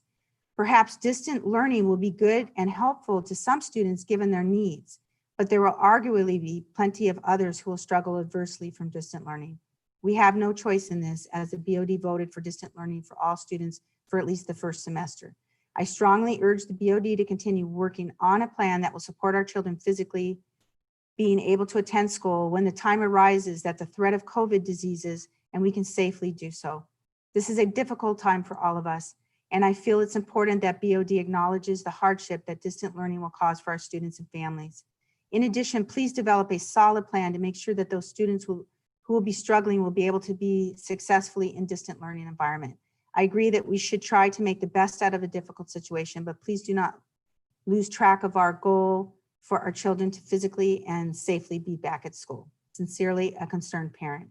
And just because I'm new, this is my first chance, time getting like letters. Just if I do that out there in the world, and let me respond back saying I got your letter until I'm good at this. So thank you so much. And I'm glad you told me not to say the name because that's good. Okay, and then a 403 came in, and that is, let's see here. All right, 403. Okay. And I think there was, okay, I'm just going to read at the bottom. And I would like the following be brought to the Board of Director meeting on August 17th. Dear MSA Board Directors, 2 neighboring schools have recently altered their beginning dates for the school year 2020-2021. Stillwater School District has moved their start date back to September 8th to allow teachers and parents to be either better prepared for the various learning scenarios due to COVID. This is a district that historically has started the week before Labor Day. On August 3rd, at the 8:33 school board meeting, they altered their beginning date to a graduated start. New students in grades 6 and 9 will attend on August 31st and September 1st to allow them to get the lay of the land, figured out lockers, etc., since they were not able to do the tour, the campus prior to COVID and attempt Camp 6. A cohort A will attend classes on September 2nd and cohort B will attend on September 3rd. We, with everyone in attendance K through 12 on September 8th, I think we could feasibly move supply pickup training on Google Classrooms or whichever platform MSA opted to go with for both students and the parents to learn how to support their students in distant learning better. I think we can all be in agreement that we want a better scenario than emergency distant learning we were put in to last spring for both of our students and teachers. So out of respect for our teachers and our students, in order to provide the students with the highest quality of virtual learning experience and reduce less stress levels amongst the staff, I am respectfully asking MSA board to consider a delay in the start of the 2020-2021 school year to September 8th, or to take a graduated approach to the beginning of the school year, allowing 6th graders to get their footings with the layout and the system of MSA, with the older grades beginning at the end of the week. This time can be used to a structure plan and a full team, because a team is not made of just one person, to collect and review data and science regarding COVID situations. I recently learned that the Department of Health will do a school audit and help you construct a plan at no cost to the school. A simple email is what is required to look back into it. Health schools, COVID, there's like a website, health.schools.covid19@state.mn.us. It concerns me that the onus is being managed by just one person, a person whose office who's entered by a non-mask environmental service workers during the last BOD meeting, and nothing was said regarding the absence of masks, nor a mask put on by the individual, and the worker came within 6 feet of him. If mask requirements are not enforced among staff, how will they be enforced with our children? There is new data coming out every day regarding COVID. This is something that is easily understood as of yet, and things we thought were true 3 months ago are no longer. Remember, 100 working days ago, we transitioned to work from home for 2 weeks. My third concern is that there was inaccurate information that was put out for parents to register their child, and that included a document that board approved at the last board meeting.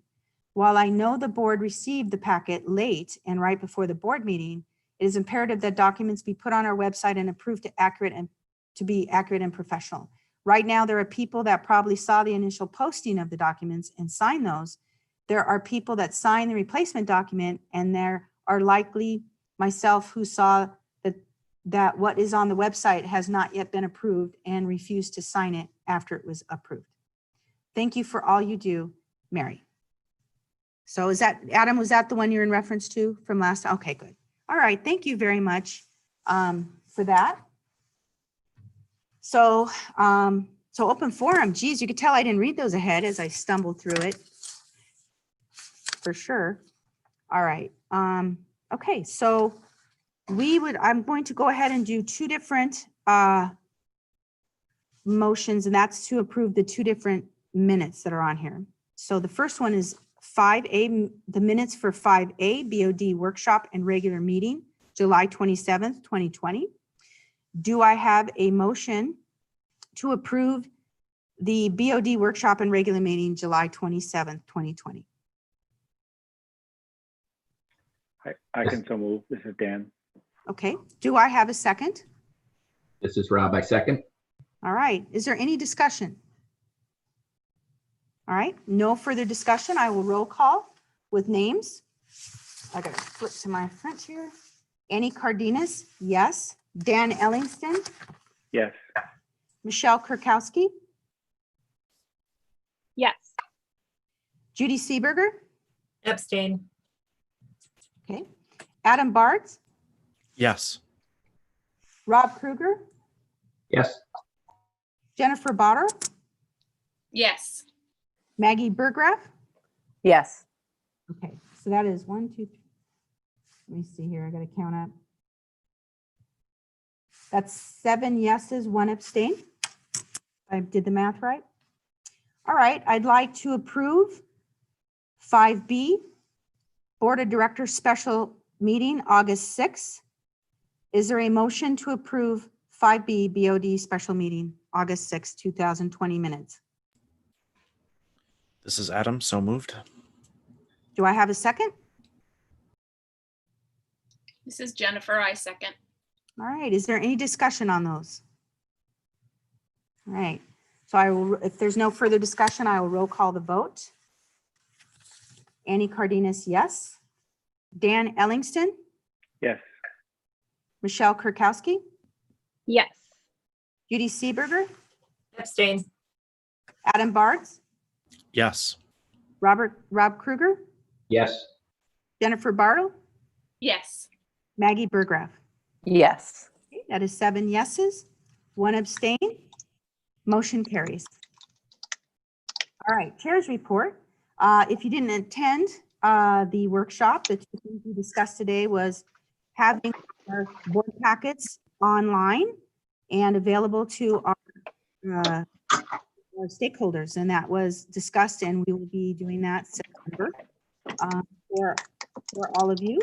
And then the second thing was to discuss per our motion, what things we will talk about, what discussion points we'll talk about every single meeting that we have regarding our closure, our distant learning for the first semester. So those two things are taken care of, and then we will move on to John's report, director's report. So in addition to what's on page 65, there are a couple things I purposely did not include because they were fairly fluid at the time.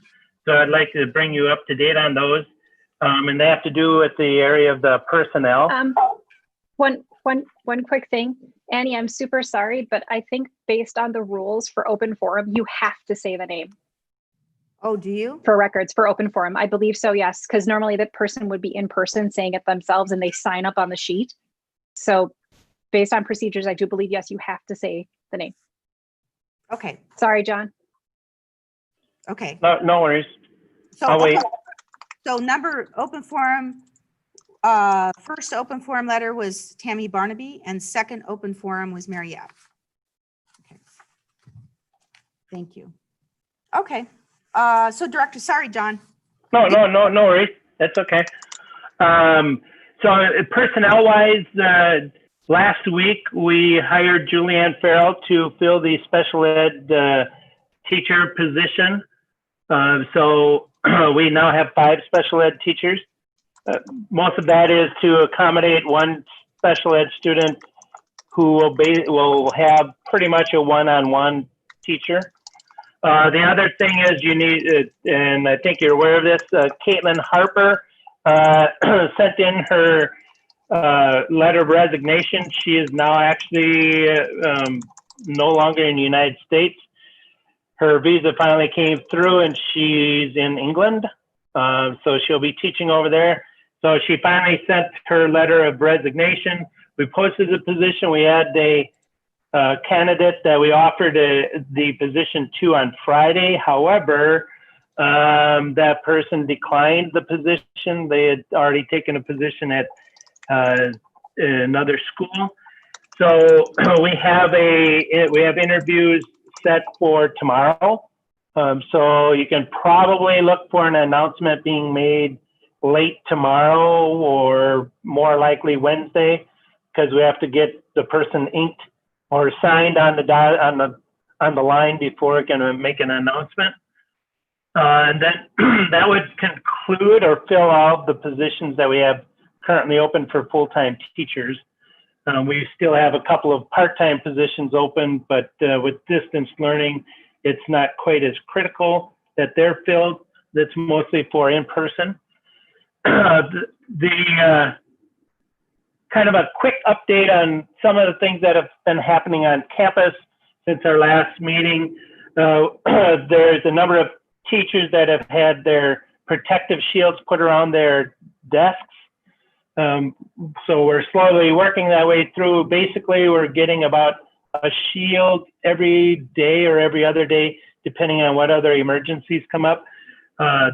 The automatic hand dispensers for the sanitation liquid have been posted on the entrances of the school doors. I haven't been able to verify that they're all filled and functioning. I know the one in building C is functioning and working, but I haven't had a chance to make it over to the other buildings to make sure that that's working. And then the other thing is, on the way over to building A to collect the board packet, the cross-country team was outside practicing, and it was very nice to see a large number of students out there. So even though we're in distance learning, there are still opportunities for students to get together, social distance. I was very pleased at the way the practice was being held. Everybody was distancing themselves and they had masks on, and you imagine that, doing exercise with masks on. They were doing it, so it is possible. With that, I think that's the major updates. I have a question.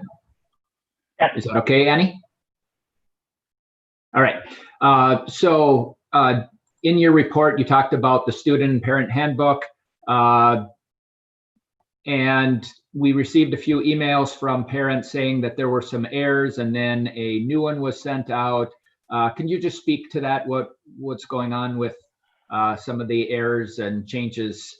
And part of the issue certainly is keeping track of which was the most recent version and making edits. I believe one of the parents said that edits were made to an old version, not the updated version, so brought back some of the old errors. So can you just speak to that and how we're proceeding? Yeah, sure. I sure can, Rob. When the registration went live, the old handbook, the 2019-2020 handbook was in that link. That was updated and changed, and unfortunately not caught before some parents saw it.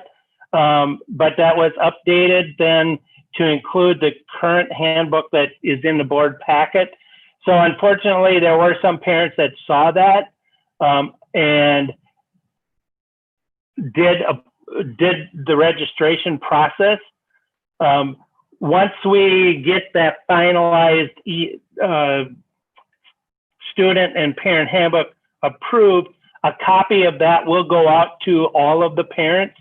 The one caveat is, in order for your child to attend MSA, you have to agree to the current handbook. So in de facto, I guess, if you are sending your child to MSA, you are agreeing to the whatever handbook that the board is approving. If you don't agree with that, then your child is not allowed to be registered for the school. Well, Does that make sense? yeah, I think Mary alluded to that at the end, because I wasn't sure what that last paragraph.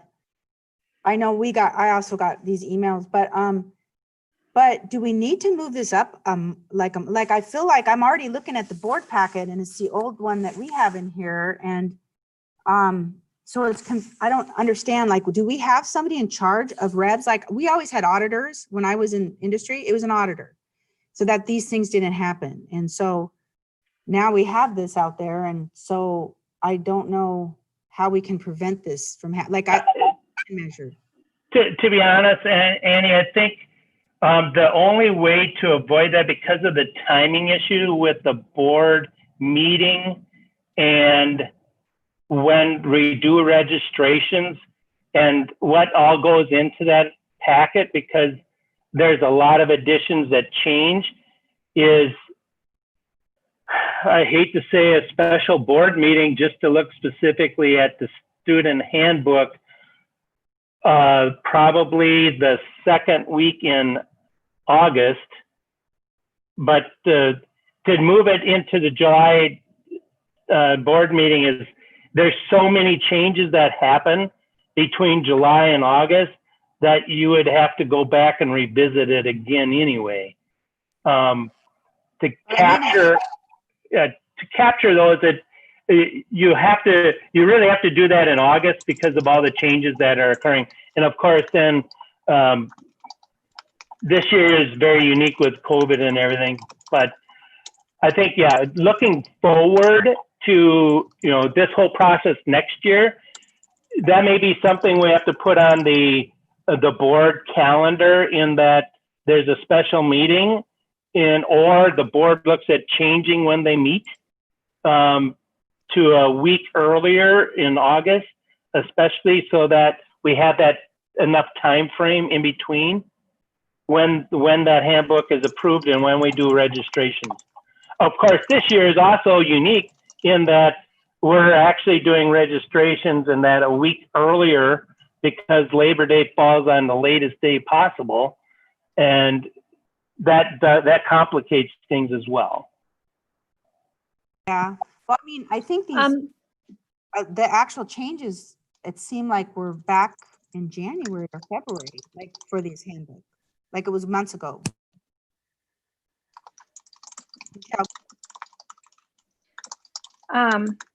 I was also going to say, with regard to these in general, however it needs to happen, we need to have a special focus on the activities handbook, the coach for students, the coaches advisors handbook, the student parent handbook, and the grading handbook. They all need to be reviewed together because they have policies that cross-reference, and policies in some were updated and they were not updated in others. So it just, I think you have to see them all together. These were supposed to be done August 1st. And I had thought there would be some updates actually at this meeting of the activities handbook, now that we have the Minnesota State High School League guidelines that weren't available before. So I had expected to see an updated version of that at this meeting, but it's not in the board packet, and the advisor and coaches handbook hasn't been sent out. So it's even more important that those updates occurred with new information. So one, we just have to figure out, how do we get these reviewed and updated so that families know? And secondly, for next summer, I think you have to have something just to look at all of them together, but they also have to all be complete.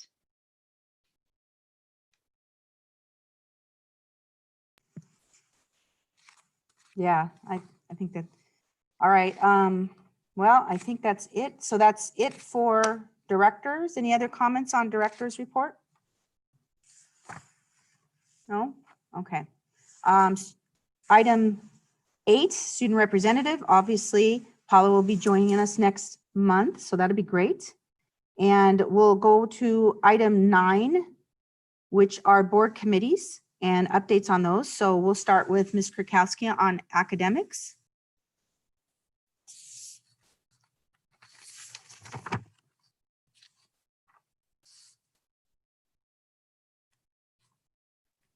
We didn't hear you, Michelle. I'm jotting down the last couple of noted items for the discussion. Can you move on to academics and then come back, or annual fund and then come back to me? Adam, for annual fund, AFC. Sure. So we had met on August 12th, which was last Wednesday. Yeah, last Wednesday. Our goal for the year is going to be $85,000. We're going to be focusing kind of on 2 specific areas. One is going to be teacher grants. The other is going to be COVID improvements. So we're also going to be focusing on really just one event this year, and that's going to be Give to the Max. We aren't able to facilitate the family fun shoot, and most likely are not going to be able to facilitate the Dragon Dinner this year.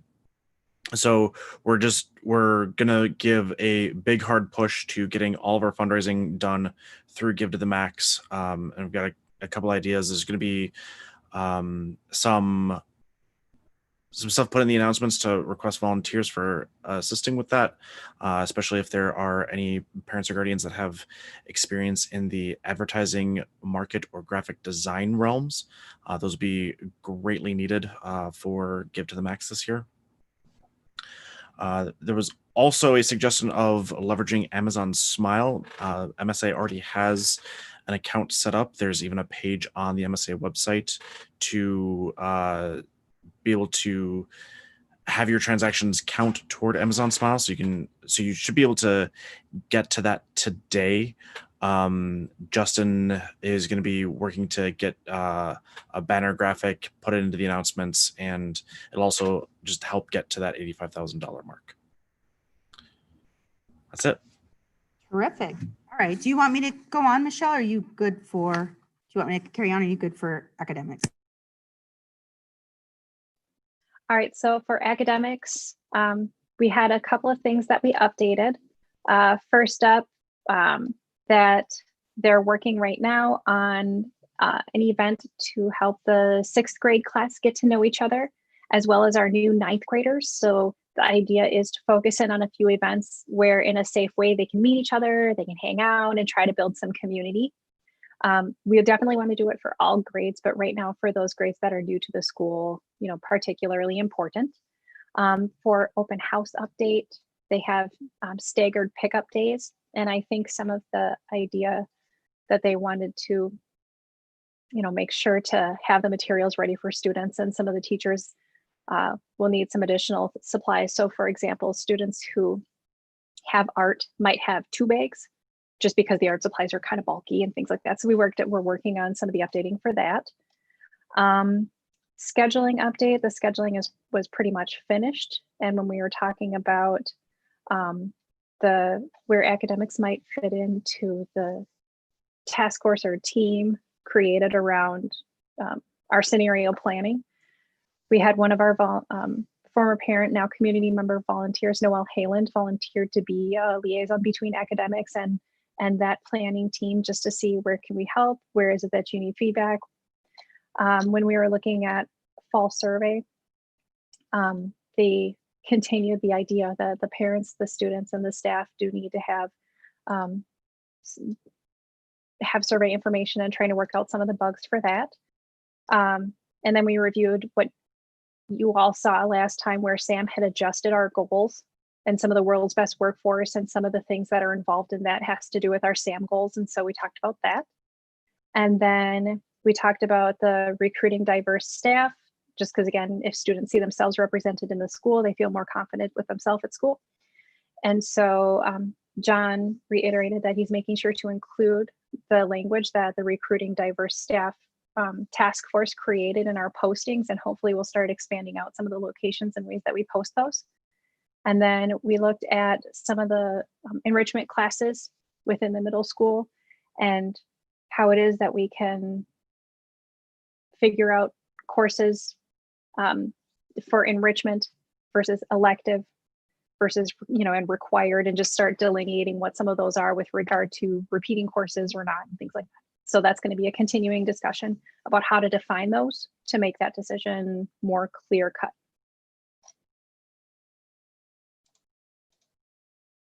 Excellent. Thank you so much. All right, communications, Maggie. So we've met twice since our last full board meeting. The first was on July 30th, so it was before the vote. And so some of the things there negated what we talked about, but some of it went forward. Concerns about communicating with parents clearly about supplies that are needed and how to get the best information out to them. Back to school night, Google Classroom training for parents and students was discussed. Justin was involved in that conversation. And then the most recent meeting was just on the 12th, last week. And we talked about the best ways to communicate with MSA stakeholders as we progress with distance learning and for sports and for clubs. And we figured announcements and emails were probably our best bet, but we need to identify families who don't have access to electronic information. And so that will come through administration, especially as kids come to do the pickup for items on the back to school pickup days. We discussed parent surveys, and I know we talked about that earlier today. And some of the parents talked about survey fatigue, which, at the moment, which is part of why we talked about October and not September. And a group was formed to work on the issue of creating surveys. Schedules were 99% complete last week at the time of our meeting. So that was really good. We discussed what needed to be updated on the website. So that included the FAQs, contacts about specific questions about the school, who you would directly contact about that, who you should call. And we talked about identifying the current status of all the athletics and activities on our website. So if they're meeting or if they're not, and then who to contact, who's in charge of those groups. If you had questions, Justin is working on training videos to address distance learning tech. We talked about there should be a best practice or expectations for video conferencing for students to go through so they know, be clear and so they understand what's going on. And we talked about concerns about parents joining committees and getting them their membership as we enter the school year, especially because we're in distance learning, because normally at back to school night, there's tables and you can sign up. So we were talking about, we need to figure out ways to get more people involved in different communities and committees. Yeah. Thank you, Maggie. All right. So I think the next one is me. Our meeting was July 27th, 2020 from 1 to 2. I was supposed to be there, but if you remember, that was the dreaded guinea pig at the vet time. Yeah, it was not a good day. So I was not there, but I will be there from now on. And so we have not voted on a new chair, no taker for this year. We'll decide that in December. What did happen was the director job description was finished, which basically merged a couple things, but that was finished. There was homework. They're getting us homework. I'm amazed. For a week before the meeting, and that will be that we're going to now read through the director evaluation packets, make comments regarding changes. So that's what we'll have ready for tomorrow. Next meeting's tomorrow. What did get done is finish the director evaluation schedule. That is now done. To finish the professional development template, that is done. To mid-year evaluation template, that is done. To end of year evaluation template, that is done. Again, our next meeting is Tuesday, August 18th from 1 to 2. And then there's a variety of things of work that's been assigned to do things like, proofread documents, making sure things are are legit as far as like English and such. And then just matching up, kind of finessing what we've done, matching up directors' new document with the old, making sure that's all proper. And so everyone got assigned something. So it was a pretty short meeting for the personnel. I think we've been known to do, what, John, 2-hour meetings, 3-hour meetings? Yeah, this was a nice short one. So those are going to get longer. So I will have tomorrow's notes for you on next board meeting. Okay, so our next committee would be finance, and are you going to take over for Cody? Is that the protocol, John? What happens when Cody's not here for finance? Typically when that, excuse me, when that happens, then the business manager would do that. Who's the business? If being the businessman, excuse me, I've got something in my throat. I think I need to get a drink or something. But being the business manager isn't here, I guess by default, then that goes back to me. So if you, let's see, the financials begin on page 80, let's say 89, but it's earlier, 87, I believe it is. The actual meeting minutes start on 85, page 85. The one thing that is important to note, boy, just wait 1 minute, I gotta clear my throat.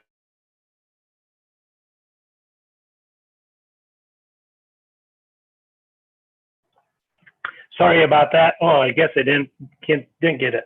Wait one more. You're scared to sneeze or cough anymore, huh? You think Rona? Well, I'm the only one in the building, but still, it's like, oh, I'm not. It's not what you think it is.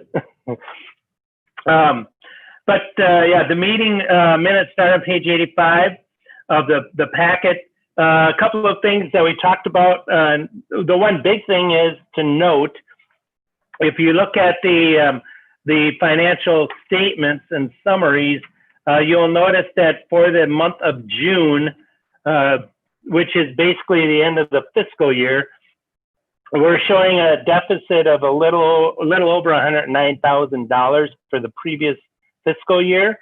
There are a number of things that come into play for that. Probably the biggest portion is two things. One was because of the situation that it developed with the emergency learning at the end of the school year, a lot of the PTO was not taken that typically is being taken by staff members. And because the board has agreed to pay that out on the per person's daily rate of pay, that turned out to be a little over about $55,000 more than budgeted. The other part of that is the ADMs came in a little lower than it was originally budgeted for. It's about I believe four students lower than originally budgeted, and that pretty close makes up that deficit. There are a couple of items that I'm asking that Berggren look at to change because of the way that it was coded in the when it was put in to the budget. Some of it had to be the way activities.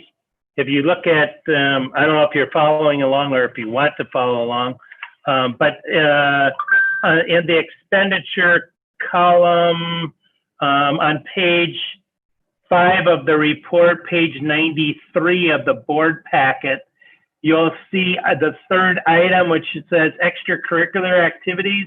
That is over budgeted by 262%, which is about $120,000 more than it's supposed to. And if you look at the first column in the expenditures, the salaries and wages, that is under. That came in at 93.4%, and it's roughly 140,000. And I think there's a clerical error or a data entry error where those needed to be moved. There are some other things that I'm looking at this month to help bring down that debt or that deficit, because there are some expenses that we could put into the repair and replacement. But fundamentally, the basic operation of the past, just so this board is aware of it, has been we pay for as much as we can in out of maintenance. And then at the end of the year, when we get close to the end of the year, we go back and run a report to see what expenses qualify as a repair and replacement, and then try to balance the budget that way, so to speak, so we can bring that number down or closer to zero. And the reason we do that is if we put it in a repair and replace right away, then at the end of the year, we could end up with a surplus. And at that point, then it goes into your fund balance, and then you can't, I mean, it's the only thing that you can use it for is capital improvements. So it's better to do it after the fact, so you can try to get to zero as much as you can or as close as you can without dumping in a lot more money in your fund balance. It's better to keep your repair and replace higher because you can access that for a number of things that you can't access the fund balance for. So long story, there's a number of things that are going into place. So this is not by any means the final picture of what happened in the previous fiscal year. I don't know if we can get that number down to zero. Part of it is because of those two reasons, but we're going to get it down a little lower because our debt service coverage ratio is now like 0.92, and it needs to be 1.1 for our bonds. So the lower we can get our debt or our deficit, the better it is for our bondholders. I don't know if we'll be able to get to 1.1, but we're going to get it a lot better than it is right now, the 0.92. So I'm sorry, long-winded kind of explanation. I don't know if there's questions on that. You do have the check register then at the end as far as all the bills that were paid. And there is a standard, and I do not remember the verbatim motion as far as the financials to approve the financials and the bills that were paid. But if you give me a minute, I might be able to extract some of that language. Well, John, I usually approve the financial, or someone else can. Right. Yeah, you can. If you can do that, that'd be great. Ann. Before we do, just a question on the bandwidth issue. Where do we net out on the internet speed for students and teachers? Are we going to have to invest in that, or can we? Any more progress on that one? That was discussed. A lot of that then went to the AFC meeting.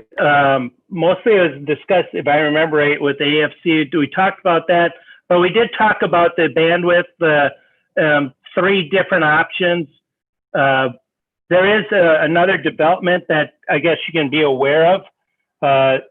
There is a possibility that we could get that funded through another fund. It hasn't been approved yet, but if it is, it's a COVID relief fund. If that goes through, MSA would be eligible for $127,000, a little over $127,000, which we could tap in to upgrade the fiber optic. So I'm not guaranteeing that that's going to happen because we don't know that final amount, and that funding hasn't been approved. But that is probably the best source for making that happen. It did, to that end, with the band, Justin did look into the cost of it, and it came back in a little less, is like $36,000. And so that looks much more feasible to be able to do something to that end. There is the upgrade to our internet bandwidth right away. We could do that.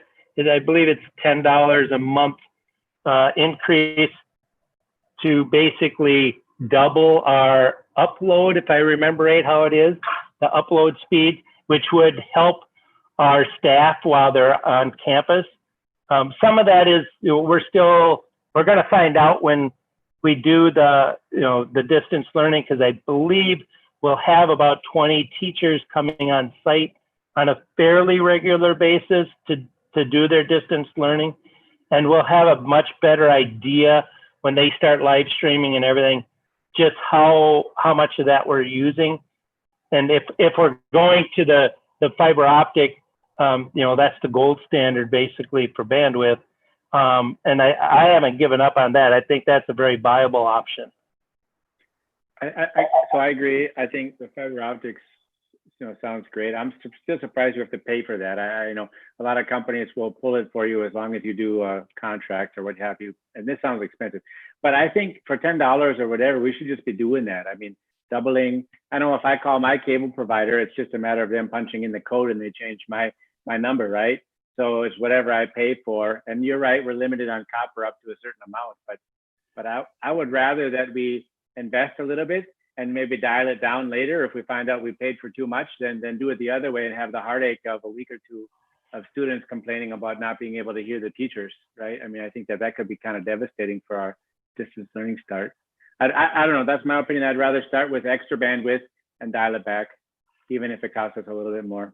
Now, tens of thousands of dollars, I think we have to have a discussion about, right. But if it's $10, that's what we should be doing. Yeah, it's roughly, I believe, even if it's $200 for the year, to me, personally, I think that's a no-brainer. We just do that. I mean, I can cut $200 somewhere in the budget if we have to get to that point, but I don't think we need to. Yeah, I do like Dan's idea too, because I was kind of spoiled last year. I was in by myself, and now I'm going to be with everybody else, and that would be tough if kids are getting dropped and I'm not able to do what I need to do. So if that is something that we can definitely do. I can have Justin contact. I know he had to talk to the representative about a couple of other things. So I can get him to get a final quote on that. And if it does come into that $10 a month increase, that's something that we can definitely do. We can do that with the budget that's already been approved. That'll just be an expenditure item rather than buying a couple more chargers or something to that effect.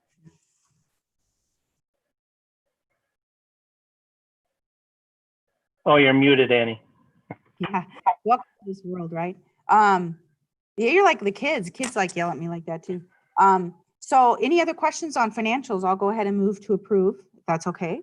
So item 9, approval of financials. Is there a motion to approve the financials? I will move that we approve the financials. Okay, and that's Judy. Is there a second? This is Rob, a second. Thank you. If there's no further discussion, which we just had, I will roll call names. And that is, here, let me flip back over here. Oh my goodness. Now I flipped through my board packet. Annie Cardenas, yes. Dan Ellingston, Yes. Michelle Kurkowski, Yes. Judy Seeberger, Yes. Adam Bard, Yes. Rob Kruger, Yes. Jennifer Bartle, Yes. Maggie Burgraff. Yes. Okay, that is all yes. Motion carries. All right, consent agenda, item 10. Is there a motion to approve the consent agenda, which is the, well, I don't have to say the items right on that. I just say consent agenda. Is there a motion to approve the consent agenda? Sorry, Annie, we missed the school I- expansion. Oh my gosh, duh. Sorry, I'm, The yeah, only thing I would say is Yes. if we can talk to that one, is that I think, John, we're planning a meeting August 27th. Is that the last I saw?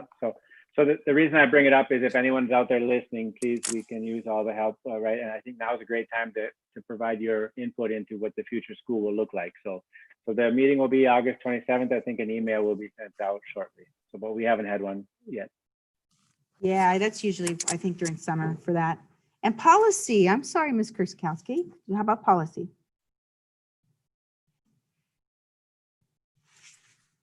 For policy update, we met for the technology procedure for obsolete equipment. And we'll look at it later. All right, now, I think I jumped down. I'm going to remember that next time. I did that last board too. I went right down to 10. All right, item 10, consent agenda. Is there a motion to approve the consent agenda? This is Adam, so moved. Is there a second? Rob, I second it. Thank you. I'll do a roll call vote. See if motion carries. Annie Cardenas? Yes. Dan Ellingston? Yes. Michelle Kurkowski? Yes. Judy Seeberger? Yes. Adam Bards? Yes. Rob Kruger? Yes. Jennifer Bartle? Yes. Maggie Burgraff? Yes. It is all yes, 0 no's, motion carries. All right. Yes, old and unfinished business. So we are from last time, 11A, to approve the new SAM contract goals. And I would like to motion to approve the new SAM contract goals. Is there a second? I'll go ahead and motion this time. Is there a second? I'll second. Right? Is there any discussion on this item? Just a clarification, were they in the board packet or is this just what we talked about last time? This is from last time, right, John? Yep, yep. Okay, got it. but I made changes. My department made changes. Is that the same goals we're talking about? We've offered some suggestions and that's not in the packet. Because I asked for extra time so we could go over them and we met and went over the goals for reading. So did you include that, John? Or I thought, yes, I remember Maggie. No, I did not, because Maggie, I couldn't remember where that was in the email. I was searching for it. Do you have that handy, what those changes were? And could you inform the board of what it was? Because I don't remember exactly where that was. Should I table this or do I? Yep. Give me 1 second while I bring it up here.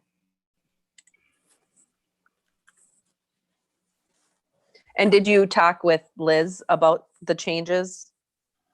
Yeah, they're minor adjustments, so that's not a big issue.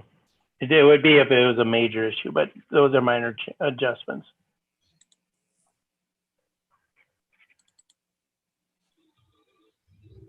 It's slow. I'm sorry. My kid has a Zoom meeting at the same time. So Maggie needs fiber optic. I so do. Car wash for Maggie to get, I can already see it. Maggie, I believe it was in the absolute proficiency for reading. Okay, it opened. So we changed under one of the readings, we changed that to who. We reworded a statement. It was awkward to us. So we have it and it means the same thing. We moved a prepositional phrase. By the conclusion of school year 2023, all students who enter as 6th graders beginning in 2019 and remain enrolled through 8th grade will show at least a 3-point growth gain on FastBridge reading assessment is what we changed it to because it made more sense. Tom did meet with us and explain to us the confusion. He was better to reiterate Cody's explanation than I was as well. And so that was really our only change. And we changed the school to MSA.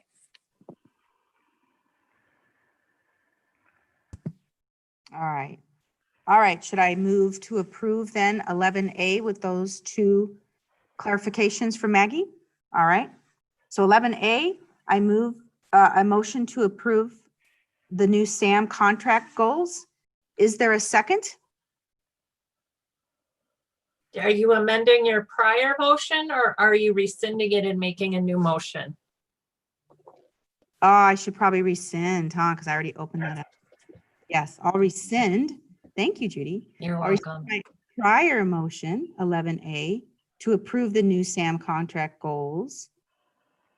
And now, help me out, I go ahead and motion the new one after the comments, 11A, to approve the new SAM contract goals with those explanations. Is that correct? Is that better? Help me out with the rescind. Yes? All right. So I'll go ahead. Is there a motion to approve that? Okay, did you make the motion? Are you looking for a second? I didn't the second time because I got scared. Okay. Now I'm motioning for the first time. So feel free, Judy, jump in. I got Robert's rule scared, Judy. Maggie, I think you should make the motion because you put the Okay, edit. That's fine. I will Maggie, to approve the new, thank you, 11A, that approve the new SAM goals with the explanations for Maggie. Do I have a second? I'll second you. Thank you. Is there Okay. any? Thank you. All right, so so I will do a roll call vote. Annie Cardenas, yes. Dan Ellingston, Yes. Michelle Kurkowski, Yes. Judy Seeberger, Yes. Adam Bards, Yes. Robert Kruger, yes. Jennifer Bartle, Yes. Maggie Burgraff. Yes. All right, that is all yes, motion carries. Old and unfinished business, 11B, approve the board goals. So these were the ones we discussed last time. So 11B, approve the board goals. Is there a motion to approve the board goals? Can we just have a reminder of what those, just this is think what those were? Yes, on 13A, if you can see where we had like, we kind of list them again, what we discussed, 13A. So I'm just all over the packet here, sorry. So we're back up to the, so if you look on the agenda, oh, those 5 goals. yeah, the ones we discussed last time that we would like to. Oh, I see. I gotcha. That's down below. 8, okay, now I Yeah, found it. and that was Thank on you. workshop last. Does that make sense? Everyone remember that? Thank you. Yeah, no problem. Glad I knew where I was going there. All right, 11A, do I have a motion to approve the board goals? I can so move this with Dan. Okay, do I have a second? I'll second. This is second. Maggie.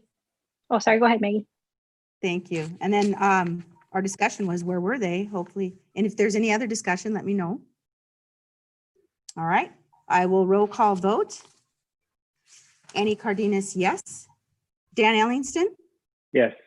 Michelle Kurkowski, Yes. Judy Seeberger, Yes. Adam Bard, Yes. Robert Kruger, Yes. Jennifer Bartle, Yes. Maggie Burgraff. Yes. All right, those are all yes. Motion carries. All right, let's go down to our discussion and business items on 12. So 12A is the approval of the Pledge of Allegiance waiver. So I would like to have a motion to approve the Pledge of Allegiance waiver. Do I have a motion? I will move that we go ahead and approve the Pledge of Allegiance waiver. Do I have a second? I will second.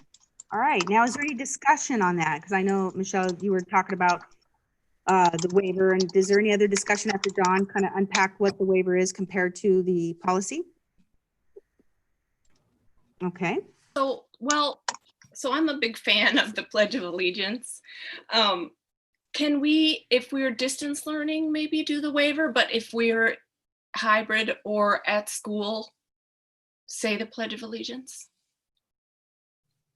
Is anybody for that? by the waiver, maybe clarify the waiver. What is that? Is that for all kids or just ones who don't want to? No, it looks like it's for all kids. No one says it. It's for the school as a whole. We as a school decide not to say it.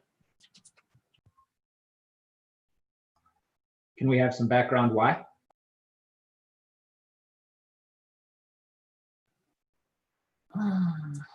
I don't recall. I remember speaking about this the last couple of years, and I think it, I mean, I don't know, maybe those who have been here longer than me can speak to that. Me personally, it's not something I would remember to do, to be honest with you. And it's not, I don't feel like it's an important thing to include in our school day. Yeah, I don't From remember the history. previous, oh, sorry. From previous discussions and, earlier things that I was at MSA, not saying it isn't implying a sort of disloyalty to the United States, but rather the idea that it's not super inclusive and that there's implied meaning with some of its language. And if somebody always has the right to abstain from saying it, but then that abstention in and of itself makes them a target very visibly. And it's been shown in a lot of schools where students would abstain or sit, and then they became the target for a lot of bullying and a lot of things like that. So to avoid the stigma and strife, kind of strife that resulted from it, we have the flag. You can say the allegiance on your own. We just don't have a mandated class time and requirement to do so. Thank you, Michelle. Thank you. Okay. Do I have a motion then on 12A, or no, now I go ahead. Look, I'm losing it now. Dang it. So I'll do a roll call on that since we had our discussion. Annie Cardenas. I'm going to say no. Dan Ellingston. Are you saying no for the waiver? Yes. So then, so I understand correctly, if we have enough votes for no, then the waiver will be stricken such that we will be required to follow the policy of the Pledge of Allegiance. Is that right? No, the Pledge of Allegiance waiver is so then we would not be required to say it in class. So if you say no to the waiver. That means you want to say the pledge. Yes. Okay. That's That all teachers have to lead the students, or the school has to lead the Pledge of Allegiance at the morning announcement or something. I think it was Yeah, wasn't it once a week? Yes, it's a requirement that you say the Pledge of Allegiance once a week. So if you do not approve a waiver, you basically are agreeing that you will say the Pledge of Allegiance once a week. In order not to do that, you have to approve a waiver to that requirement. So if you would be voting for a waiver, saying yes to the waiver, you would be voting that yes, you do not want the Pledge of Allegiance to be said on a weekly basis. Okay. Back to me. Annie, I would say Ellingston. I would say no. Michelle Kurkowski.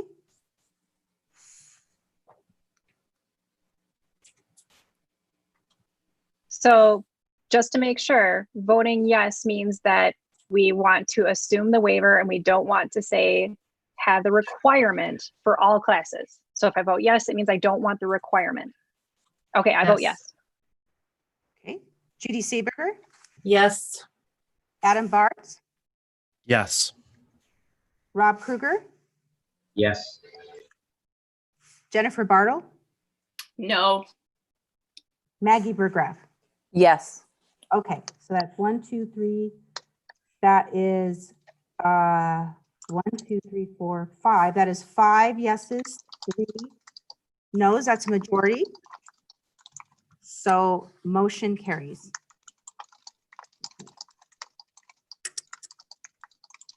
All right, next item of business is 12B, approval of student parent handbook. So I'll motion to approve it and then we'll have our discussion and then we'll vote yes or no on that. So approval of the student parent handbook. Do I have a motion to approve the student parent handbook? I will move to approve the student parent handbook. Do I have a second? This is Adam. I will second. Okay, so now our discussion on the student parent handbook. I don't know if we should be approving this because the version I got does not have any of the new changes in it. So I think it should be the correct document before we approve it.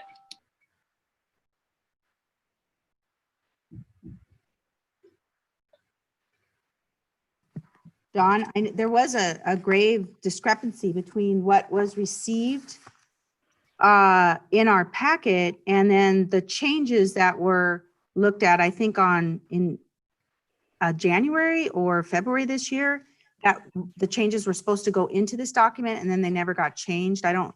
You were saying it was a format issue from Google Docs to Word, but I don't know what that was. And then we had confusion. So the wrong thing got posted and people registered with that. So you want to go over that? Yeah, so the packet that the one that is in the board packet, there are some formatting and some grammatical errors. As I was going through it, Dan had sent out a copy with comments, and I couldn't read any of the comments, so I don't know what was stated in there. But from what I was going through it, those were mostly like there was an extra period, there was a missing space. So this packet, I actually had a number of people go through it and update it. So I believe it's fairly accurate other than some of those grammatical errors. And I was going through and there are some grammatical errors like an extra period, like I said, an extra period, an extra space. There were a couple of minor changes that I had to change. I mean, it's a word change from since instead of from or something to that effect. I don't remember what that particular exact one was, but there were a number of minor changes as far as grammatically goes. But I think the substantial information is there as far as what happens. I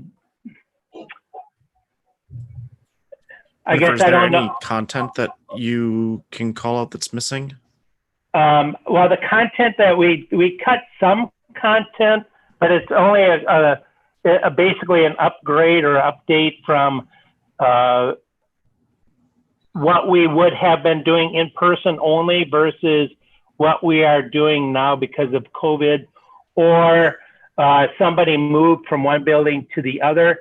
We did add a COVID section to the handbook, albeit it's more of a statement more than a long explanation to the handbook.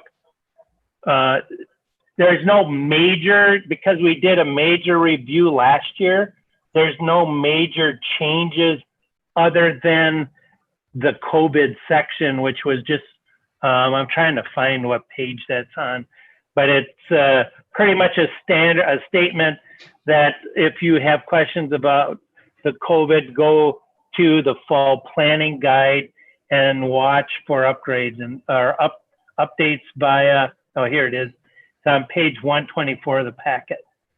Basically, it says, no, the COVID-19 C 2020-21 fall planning guide and COVID-19 procedures on the MSA website. That's, for the most part, there isn't a lot of changes from what we did last year because this was a major revision from what the handbook looked like in previous years. So I like the idea of referencing another document only because in this case, right, it's changing all the time. So I like the idea of having a line in there, because one could argue, why don't we have our COVID information in the handbook? And the counter argument would be because it's constantly changing and we can't get it reapproved. So I'm okay with that bit, but I know that there was quite a few other kind of little comments, tweaks. Some words were changed, just typo words, but it changed the meaning of the sentence. And those, it would be really nice to have those edits into what we approve, because that, you know, I don't think we need to go back and have it approved again and again. So I don't know what happened. My understanding was from being on the board last year, there were some people that looked at it and they had some comments and maybe that was difficult to follow, but those doesn't look like they were incorporated. And if it's a personal preference, like you say, if you change the word here or there, it doesn't change the meaning. I'm not fighting for those ones. I'm just saying for the ones that actually change the meaning or change the word to another word like are instead of area, or just little typos like that. There was a couple of those ones where, you know, we should be better than that in terms of catching these things if we have enough people looking at it. And so that was, I think, Jennifer, your comment is we have some edits that were recommended many months ago. They don't seem to be in the latest version. So I struggled to approve this version, knowing that we already know there's a number of errors in it. But, Yeah, but help us with the best way forward, because we need to get something approved for parents. But what we have right now is not quite right. So it's kind of a conundrum, John, because you're saying that there were quite a few errors. So I don't know. Yeah. Based on that document that, and I don't know if Dan shared that with everybody, based on the document that he sent this morning, there were a bunch of comments on there, but I can't read what those comments are. So I don't know what the comments are. I got the document, and I mean, I could see the comments and the changes, and I compared it to what was in this board packet, and it's very different. I just think it should be updated before we approve it. Also, while it may seem relatively minor, the medications policy section hasn't been updated.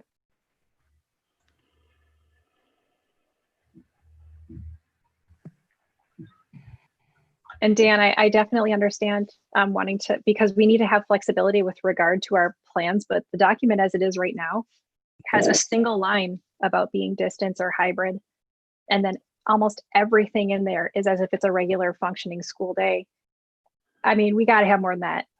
You having that's a documents that are constantly linked to other documents, and there's not even a link in the document. There's not even a hyperlink. So then it's just.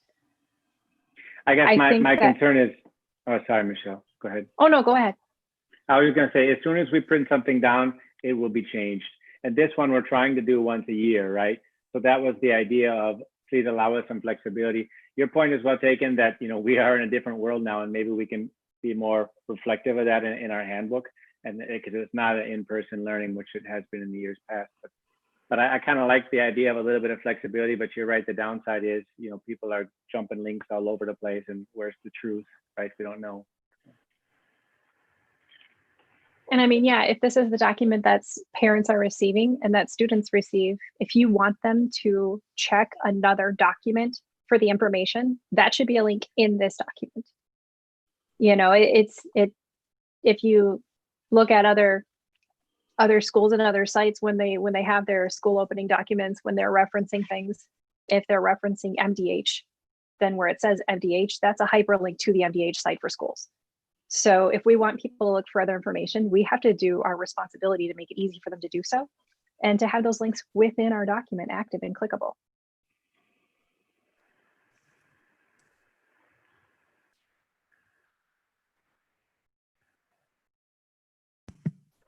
You said without this approved, kids can't start school. Is that how this rolls, or can we have a revamped one for next, or do we do, I don't know, do we draft it and then approve the draft, or I don't know what to say. Any other, my 8 board members, what do you say? Or John?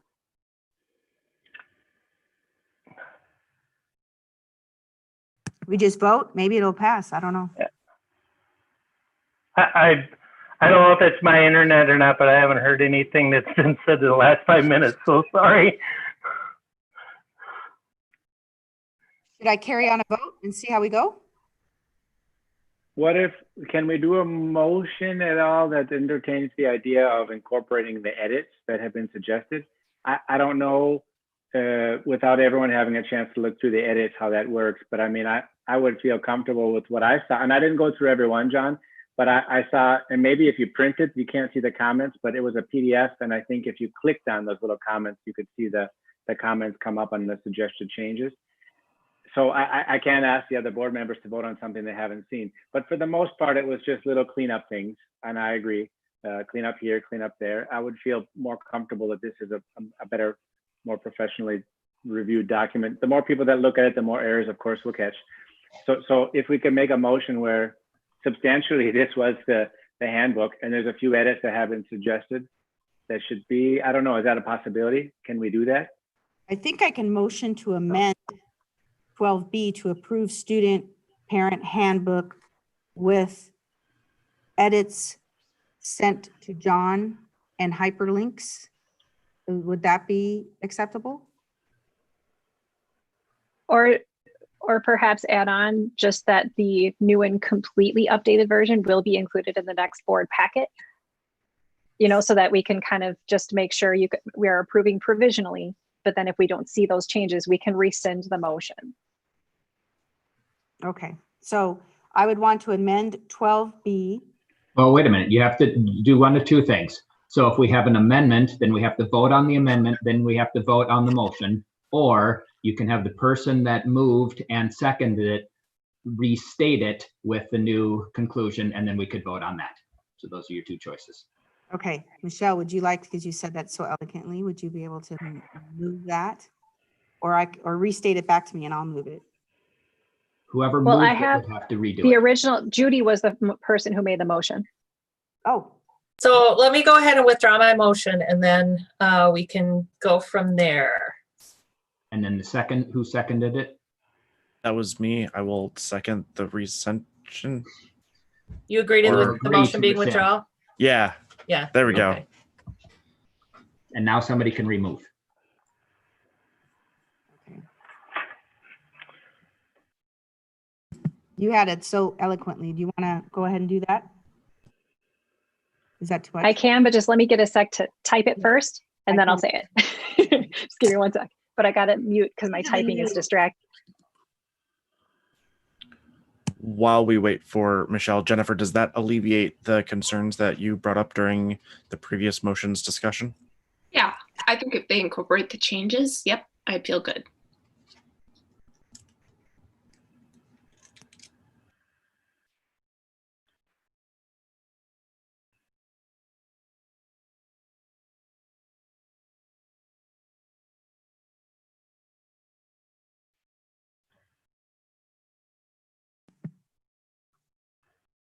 Okay, so this is what I have. Tell me if you think it will work for what we want it to be. So I have motion to approve student parent handbook contingent upon suggested edits and discrepancies being fixed, and with a fully completed and edited version in the BOD packet for the September 2020 meeting. Perfect. I can second that one. That was Dan's second.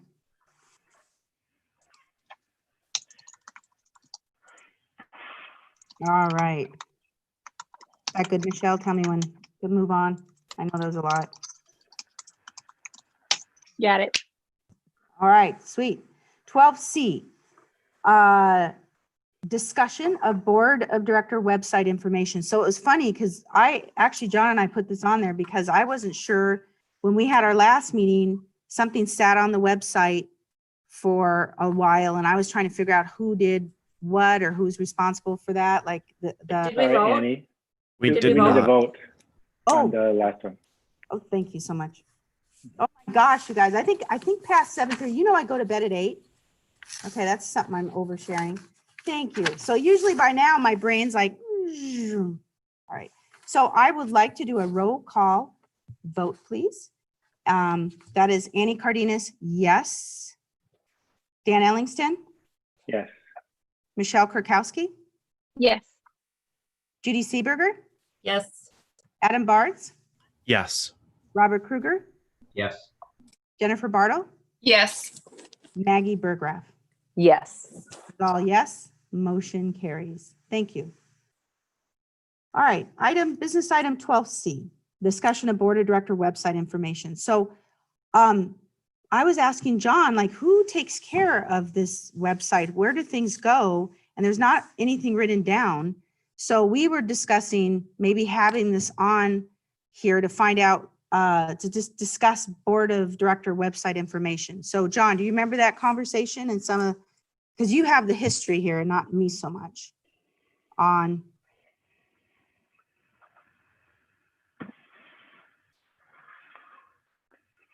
Yeah, and I'm trying to remember that conversation. So who up the board of director information? Who takes it down? How do we, there's nothing written, so. So yeah, typically what will happen is the business, well, it would be business B or the high school office manager who manages basically the website for us with what goes up, what goes down, will take down whatever it is that when it's requested to take that down, as far as from what the items from the board.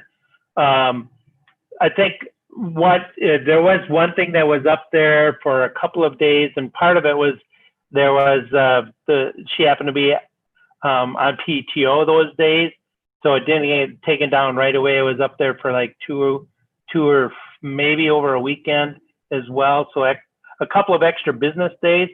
So in that time since then, I think we've got a fairly well designed way to do that. So if that person happens to be gone, number one, they'll coordinate with Justin because he's the backup to take that down, to make sure that if it's, for example, I believe we'll just use one example of the NHS school supplies drive. It ends on the 13th. It should be taken down on the 14th. Now, if it doesn't, and that's a Thursday, so if I'm gone that Thursday and Friday, then I'm going to pay Justin or send an email to somebody else to check on that to make sure that it's taken down in a timely manner. Because who wants to look at outdated information? And it does give the school a bad image as far as, you know, we got some outdated stuff on there. Since that time, I believe we've got that protocol in place where that shouldn't happen. Some of that information, I don't believe there's anything from the board's perspective that needs to come down at this time.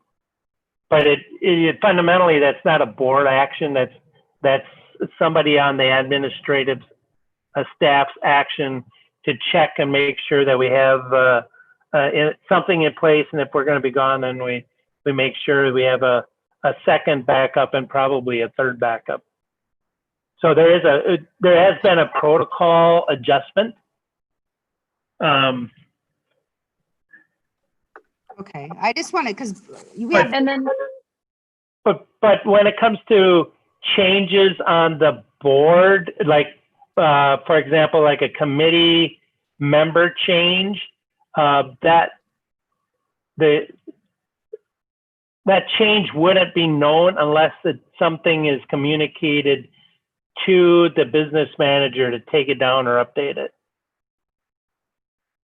So I don't know, whoever's in charge of that committee or group would need to communicate with the business manager to make sure that information is accurate. and then also I have it in my notes because I think you said two different people when you were initially mentioning it, John, but the building B office manager, not Right. not the business manager. Okay. I'm sorry. Did I misspoke? I'm sorry. I just wanted to make Yes. sure in my notes Yes. I have building B office manager. And to that end, it's really the high school office manager, the high school activities office manager. all right, thank you, because I know we have rotating board members, so it's just good to know like Right. who's stationary in charge of this. All right, any other discussion items on that? All right, let's go to 12D, discussion of policy 802 with additional procedures required. If you look in your packet, you will see the red line version of 802. So policy committee met and we just essentially streamlined what it is. So we don't even necessarily have obsolete equipment that needs to be taken care of every year. So what we did was leave it up to our technology manager, our technology coordinator, Justin Gehring, and director, John. So if there is some surplus equipment that needs to be handled, then they will decide. And the key thing is then they're going to evaluate it, figure out what a fair sort of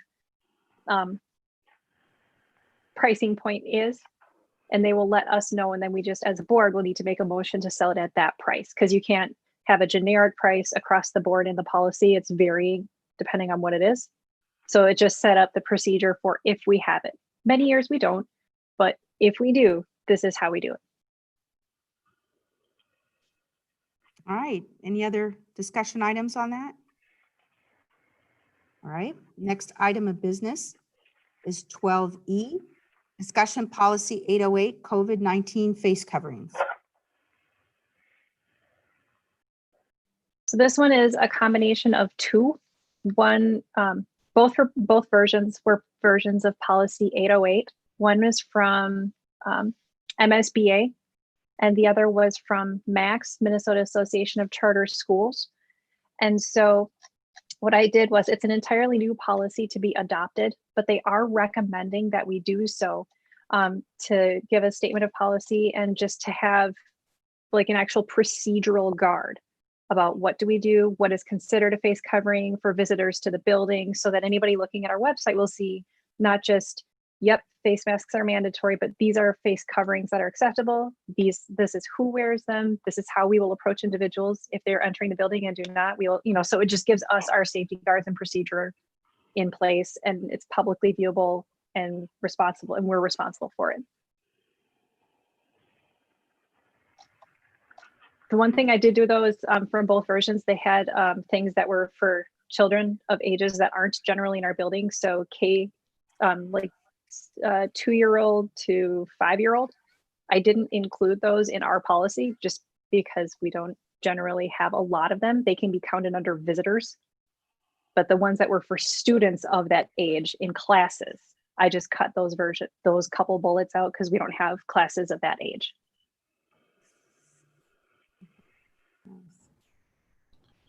All right. Any other discussion on that?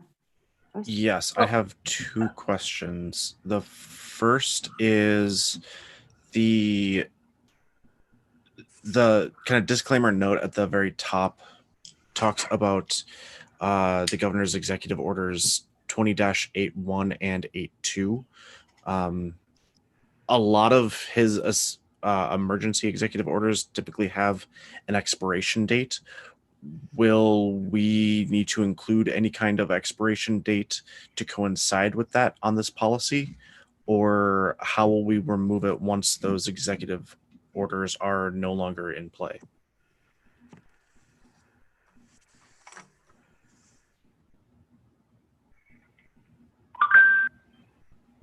Sorry, I hit a button.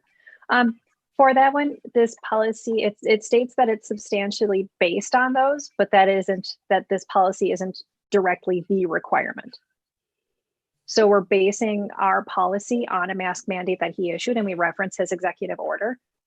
But that's kind of forms a foundation of why we have this policy, but his mandate wasn't specified for schools or a policy specifically for it. So we're riffing off of it, but this is still our own thing.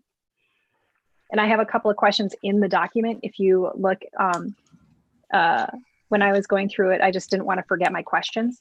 So in board packet page 151, it says for visitors, if a visitor enters a school building without a face covering on, staff will communicate the face covering requirement and then offer a face covering. And my question is, do we have enough regular access to disposable face masks to offer that? Just wanted to make sure we're good. Okay. And then secondarily, it says that alternatives to face covering in that section by teachers. So some things can be worn as an alternative on a face shield under the following circumstances. It could be worn by teachers when wearing a face covering may impede the educational process. And what I wanted to know is whether or not we needed to add a statement about prior approval or in some way in consultation with, because generally speaking, when it's impeding the learning process, it has to do with deaf, hard of hearing, certain disabilities, I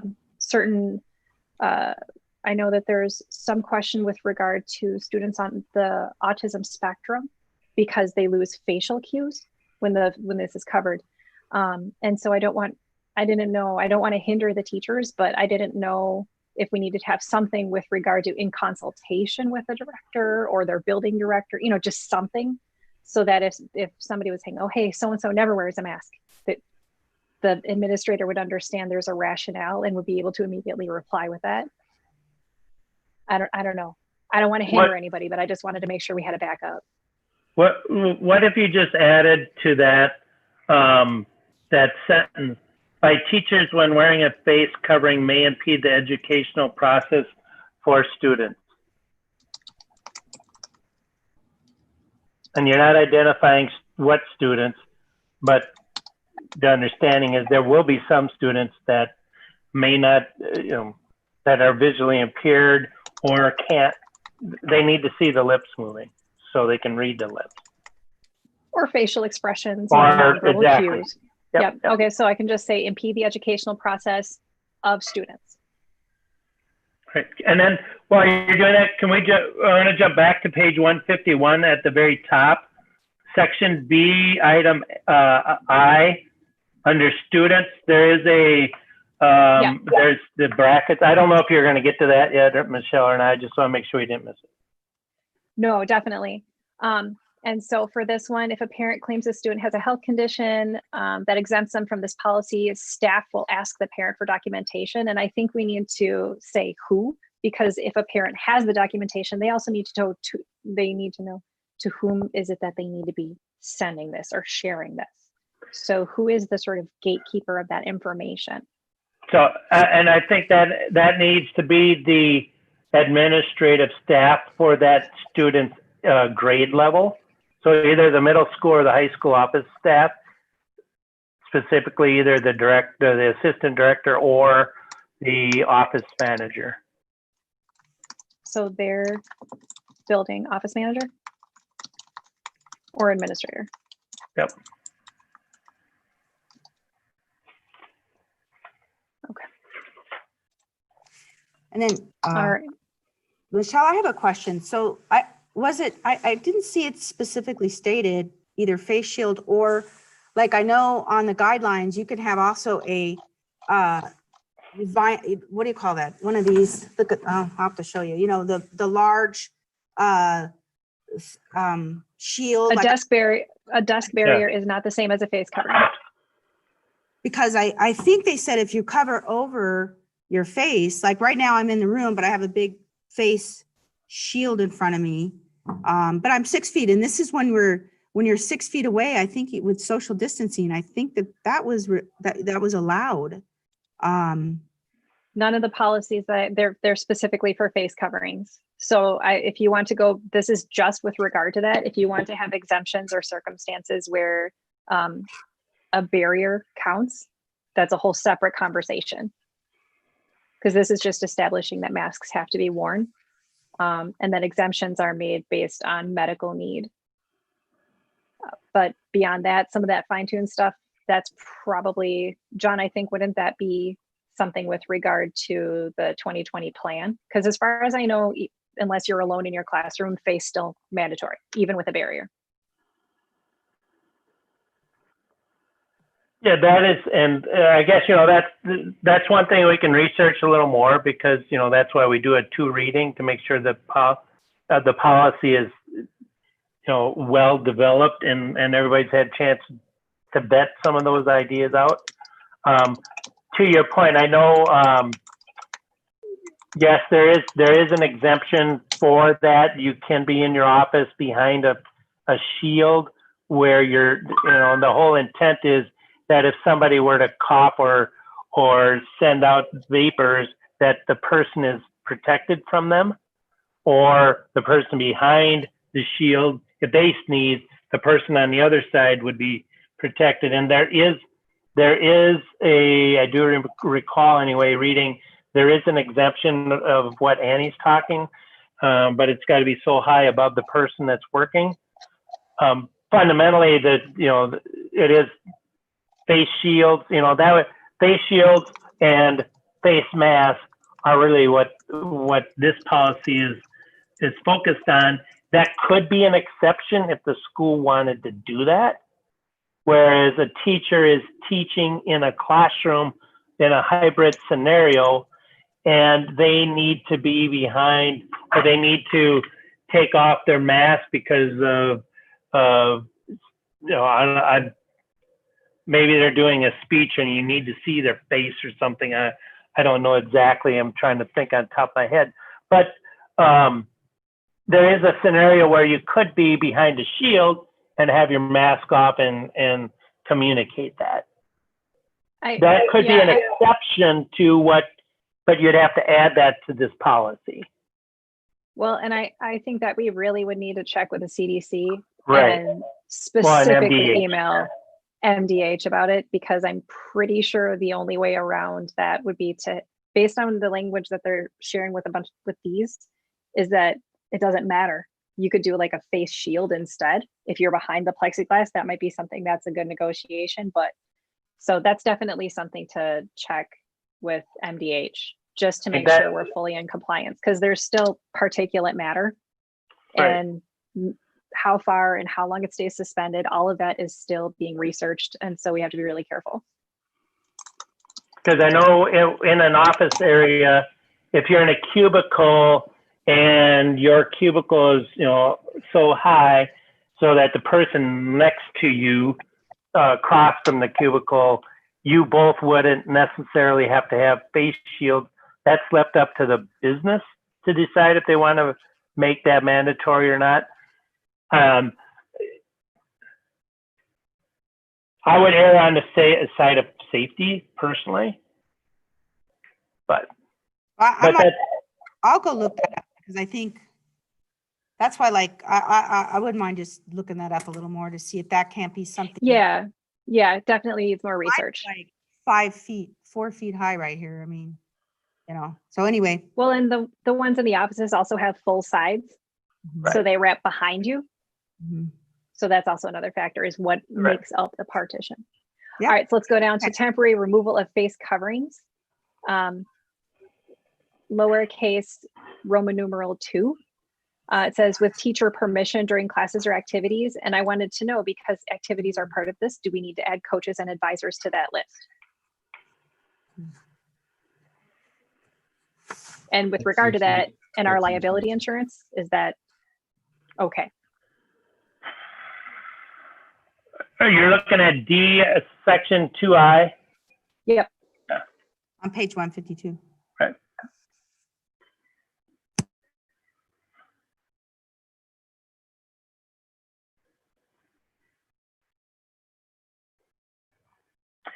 Yeah, when you're outside, that's a different scenario. I would put, well, if you're outside, you can take that off. However, yeah, you have the social distancing. Okay, never mind. That's the one caveat. As long as you're providing or observing social distancing, you are allowed to take off your face cover. Well, what I was asking is that it says with teacher permission during classes or activities held outdoors. And so should it say with teacher, coach, or advisor permission? Right. Yep. Okay. Exactly. Right. Just making sure. All right. And then for lowercase Roman numeral 4, that for the instrument that says staff members must have supervisor permission to allow such activities. So when we're thinking about this, I just wanted to know, like, so for Wendell, Mr. Slatton, if he's having a practice, like who does he ask, or you know what I mean? It's just. Yeah, I think I would take out the supervisor and I just put assistant director permission, because that's, I mean. Oops, sorry, I'm typing on the wrong document. And then while you're typing, I'm going to jump down for the sake of time. Item X on the very bottom. The question, while showering or swimming with other activities or the mask will get wet. We do have students that do shower on campus. So we probably want to make sure we leave that in there. Unless we want to ban showering on campus, which I don't think we want to do. So I think we want to leave that in there. Okay. So then with the varying questions I've had, does anyone else have any additional questions? Because then I'll just make the changes for our second reading next time. But are there additional questions to add into the changes? There's one more on page 153.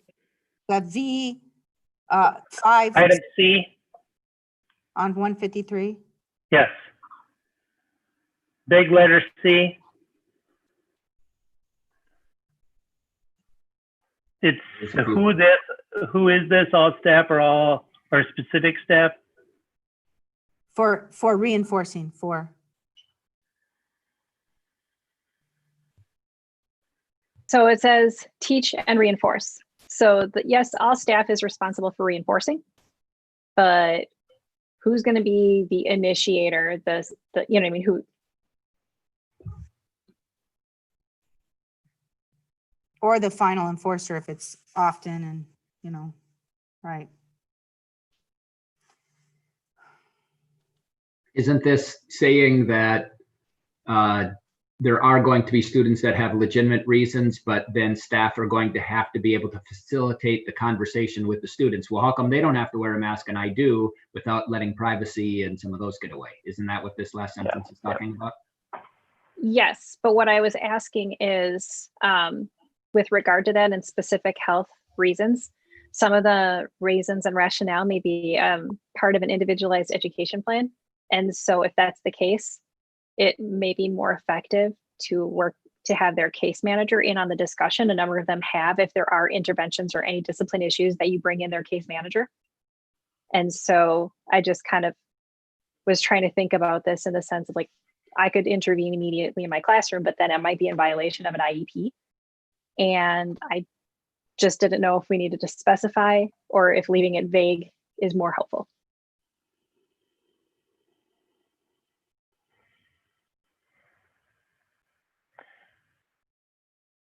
Well, the way I read this is so I'm going to take this example. You're teaching a class. I'm teaching a class. I have a student that doesn't wear face covering. It's my job as the teacher to explain to the other students that we're respectful of, everybody's needs, and I make that a community, a learning community where the person that's not wearing the face mask is not going to be ostracized or made fun of. I'm going to promote that healthy learning environment. I don't need to go into specific reasons why that person isn't allowed to wear it, but I can just simply state, there are provisions, and this person happens to meet one of those provisions, not to wear a face mask, and I'm supporting the student in that way, and I'm bringing understanding to all the other students.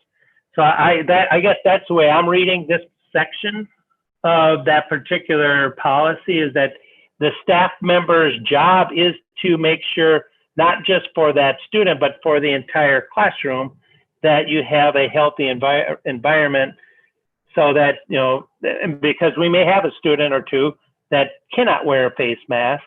Maybe they're wearing a face shield instead, but so that everybody understands, okay, this is okay, that, that person just has something, a special need. We don't need to know why or what it is, but we just know that that person's got a special face mask. So I think you just leave it the way it is, personally. Yeah, because it's not just a classroom. If it happens in the lunchroom or happens, Right. Yep. I think unfortunately we'll leave it generic and we'll find out if that's bad. That we should. And that's totally fine. I just threw it in there as a question mark. And then letter D, that one is more just of a sort of kind of protocol kind of thing. Usually when it says in this case, it'll say the superintendent or designee. So usually we change designee to building administrator. Is that still okay? Okay. Then, sorry, this is a long policy, but it's a new one. Then the other one is on the top of page 154, the first bullet. The question that Michelle raised was, do we want to adjust this? And basically, if you take the language of it, we are not allowing personal face coverings that have graphics. So for example, the one I have, I'm going to take it off so you can see it, and hopefully I don't rip off everything. We have ordered a number of these for the staff, so hopefully you can see it. It's all it is it's got the MSA dragon on it. So if you leave this the way it's written, this mask, because it's got an image on it, would not be allowed. And we've got 10 different types of masks that the school has emblems on it for. So, and the other part of that is things that have MSA. Personally, I don't have a problem with those. Obviously, if it's obscene or anything very similar to our dress code, we want to allow students to wear it. But, you know, part of this is you can look at it as somewhat of a student expression, as long as it's in good taste. I think wearing a mask with a MSA dragon on, I would hope is in good taste. Otherwise, I'll be very disappointed. Well, and that's why I thought about possibly just referencing our dress code policy that says you can't have things that have gang affiliation, that have tobacco, alcohol, you know what I mean? So just as long as it's in compliance with those restrictions. I mean, I know we've got some, I'm a basketball gal, but I know there's some football fans. I'm sure there's some Vikings masks. People are waiting to kind of start breaking out. So I don't know. I agree too. Yeah, see, go back. Except Green Bay. No Wisconsin. No Wisconsin, sorry. I'm rethinking this. Yeah. So yes, Michelle, I think that's the way to go, that, is to reference the dress code. I like that You've also. already got through it. I do too. And you know what? Wearing face masks, this is our time. It would be nice to see some, it's kind of fun to see what kids are thinking. Yep. And, you know, when it comes to be football, there you go. All right. I like that. Well, and even some of the plain ones, just like I have some plain ones, but there's, you know, the maker is right there. So I agree. I think the referencing the dress code is the way to go. And let them be creative. I think our kids are great. And me too. I'll be creative. Well, and if you look at the previous part where it defines what face coverings can be, so one of the face covering options is a religious face covering. And so, you know, I don't want to hinder somebody's ability to express themselves. So if their religious face covering has an emblem that's specific to their religious faith, they could wear it as an emblem around their neck and be fine. If they can't have it on it just seemed weird to me that you couldn't, as long as it's not obscene and drug related and things like that. Agree. My only other question is about the enforcement. We talked about that up top. John, what is the plan if somebody refuses when they enter the building to put a mask on? To that end, then that becomes a disciplinary. Of course, we're assuming they don't have an exemption and they don't qualify. That's willful disregard or defiance, and that would be handled via discipline. Even a visitor? The visitor, in the policy, it says the visitors may be asked to leave the building or not be admitted. But if they don't, I mean, you call the police, what do you? At that point, at that point, if you've asked them to leave, they're trespassing if they don't leave. Okay, because it's mandatory all over the state, but every building I walk into, there's people not wearing masks. And so and I always, when I see that, I always default to, especially if it's not something I can do about, I just default to, they must have a special exemption that I'm not aware of. But if if they're at MSA, I'm going to ask them.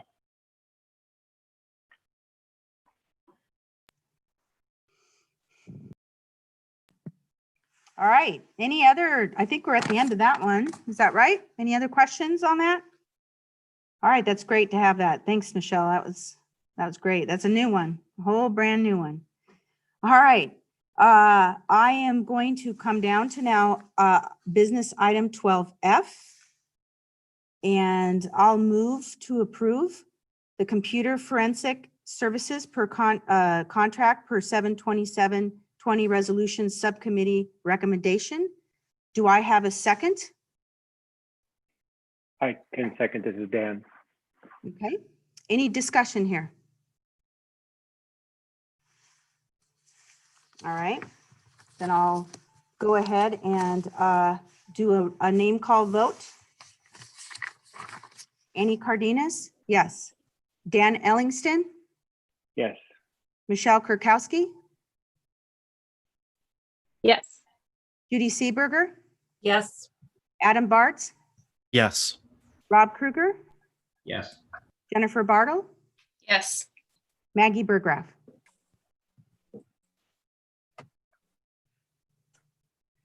Maggie's waiting for fiber optics to kick in. Oh, yes, yes. Thank All right, remember the days we just raised our hand? All right, that motion carries with all yeses and no nos. All right, so let's get on to our next part, which is the item 12G. Did we lose Maggie? Oh, I maybe. don't see on my screen. It's possible that she had to turn off the video. Okay. You know, She's like coming if you're, back. Nope, she's coming Okay. back. Welcome back. Okay. Yes. Hi, Maggie. Hi. Yes. Let's go on to a business item 12G, discussion of job description access for stakeholders. And so I think, Rob, you were the one, I'll let you open this up, especially who kind of prompted this item on the agenda. So if you want to start the discussion. Yeah, I just was part of my board training as I was going through, and one of the suggestions was reviewing the job description of the director. And so that's why I asked the question, where would I get a hold of that and how is that made available? Yeah, and I know that's one of what's been my kind of situation for me too, is that I don't know where to go to, just like the board of director website, like who maintains the website? Where does that go? It's like, I feel like I'm chasing all these hockey pucks because I don't know who owns the hockey puck. And I know John's really, chain of command, but I don't know what chain does what. So that was one of the things, is to have kind of a job description, who goes to what. Like if a parent, I get a lot of emails too, this is not happening, or transportation or whatever. And I don't even know who to send them to. I really don't. And so it'd be nice to have these accessible to everyone, where I could say, well, on the actual, website are descriptions of job descriptions, and then you can find out who to go to. And then also just reading those, people get familiar with who does what around here. Otherwise, I feel like I don't have access to any of this myself, and I don't know who does what. And I've been here back, 4 years, this is my 4th year. So just thought I'd throw out the discussion, how you feel about that. I feel it'd be valuable just for everyone to know who does what.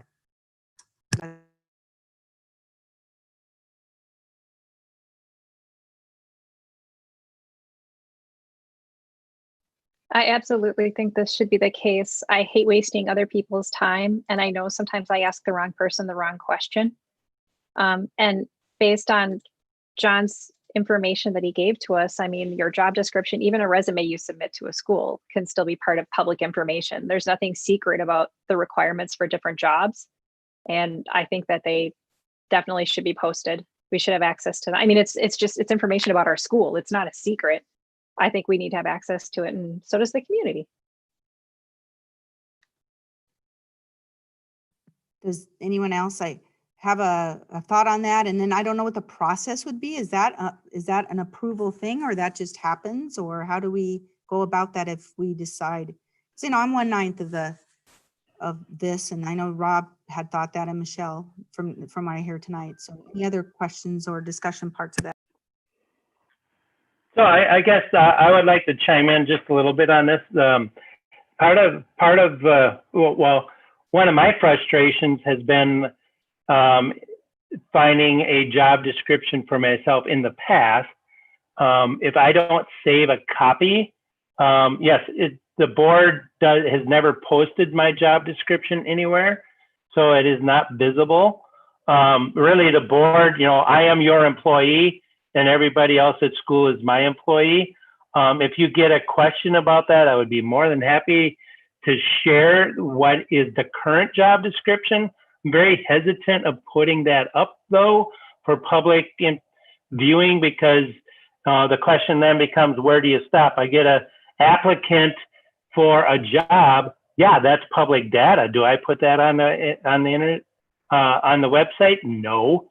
I think what you want to do is direct them to the person that has that information. I have the job descriptions. I'm happy to share them as people ask.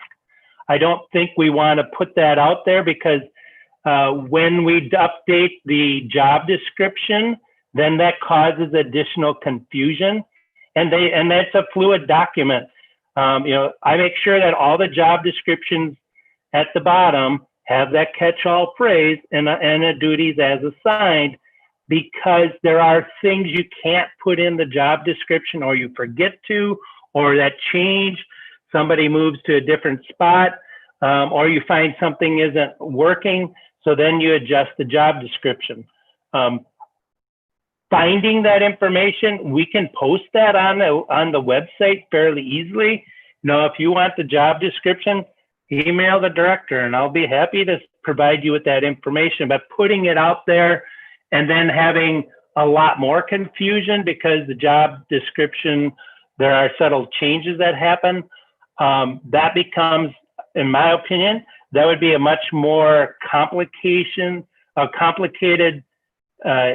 scenario, and you could end up with a lot of confusion because, they said, this is what the person's job was in September, and we shifted a duty, and now if you post that rather than, and this is the direction we've been going and are going to, is you have middle school and you have high school. If it's a middle school issue, you go to the middle school. If it's a high school issue, you go to the high school. If it's a enrollment item and it happens to do with being admitted to the school, you go to the data coordinator. If it's a financial issue and you need to pay a bill, you go to the business manager. Fundamentally, with some of the changes that we put in the job titles, that should clear up a vast majority of the questions. Obviously, if it's in activities, you're going to the high school activity assistant director. So I guess I'll give a little pushback as far as publishing those for everybody, because it's going to cause a lot of confusion, because we do change. Those are fluid living documents. They're not static. What about even for job postings? Again, I'm looking at the website right now. The first job posting is for a 6th grade math teacher, but only gives a very broad 1-sentence stroke of what that position is. It doesn't include what is required. When I've applied for industry positions, I've seen listed requirements and prerequisites as to what that job is going to entail and what I need to do to just meet the bare minimum qualifications before I even apply. Yeah, so when we post those positions, especially for teacher positions, those go on EdPost, and the EdPost listing is much different than what they see on our career page. We could marry those two more than we do, because there are some things we'd cut out, and one of them is go to the MSA website to apply, and that's why that's kind of cut down or narrowed down, but we can definitely expand that. So I'm not sure if there's too many people that would know of the position that didn't see one of our postings. And our external postings are different than what you see on the career website. But that's something we could do. We could make them much more mirror each other. They'd just be much longer. Okay, well, what about this? I definitely feel like we do have job descriptions and have them out there. But I agree that in the sense that perhaps, limitations apply. So what about, you can have all of the job descriptions for the varying positions posted, but behind the MSA password, like some of the other forms, and again, put the caveat under there that they're subject to change based on the needs of MSA. Because we had to wait to sign contracts because the job description wasn't finished enough. That was one of the reasons why we had to wait on a few of the contracts. So obviously They're not going to change all the time. And they need to be there. I just think they need to be there. But perhaps behind the password area of MSA. Well, and I think the beauty part here is this chain, like the chain of command, I struggle still. Well, who has the chain? Like, I don't know who does what.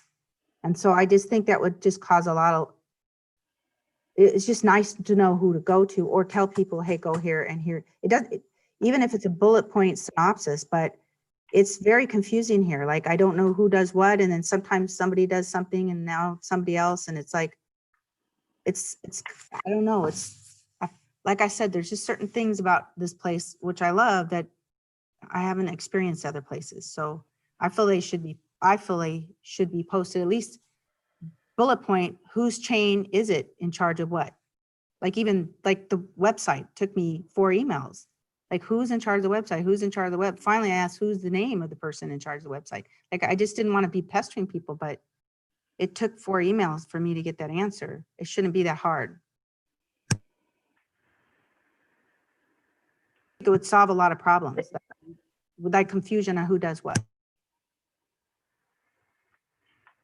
Which is why we're having the discussion, but. We could also, as opposed to only just the job descriptions, I mean, certainly, as the discussion has said, where they live or whatever, behind the password, that makes sense for the general job descriptions. But there's also a document that could be fairly easily created about who's in charge of each of the areas and that could be published. And so this is who you go to for this. This is who you go to for that. This is in charge, which building manager. We have that stuff, but it seems to be spread out and in large documents. A summary page might help. I think that's probably what I'm thinking. Like the summary, there's certain things that aren't going to change, I would think. And I don't know where to go from this as an actionable item. I don't even know if you all think this should be an actionable item, but I mean, we both talked about this, John, this was right. And from Rob, and you and I agreed to put it on here. So. And I'm not opposed, don't get me wrong, I'm not opposed to sharing that information because that is important to eliminate confusion. And I do like that idea of some kind of a summary page. So, I mean, we have an organizational chart, but that just gives you, the middle school, high school, and the people that are in there and the flow. But having more of a, this is in the middle school office, this is what happens, so to speak. The high school office with activities, this is kind of what to expect, so to speak. Business office, this is, we can break that down a little more so that, a quick reference, if you want to think of it that way, for the vast majority of the questions that might come up. So people could look at it real quick and go, oh, this is who I need to talk to.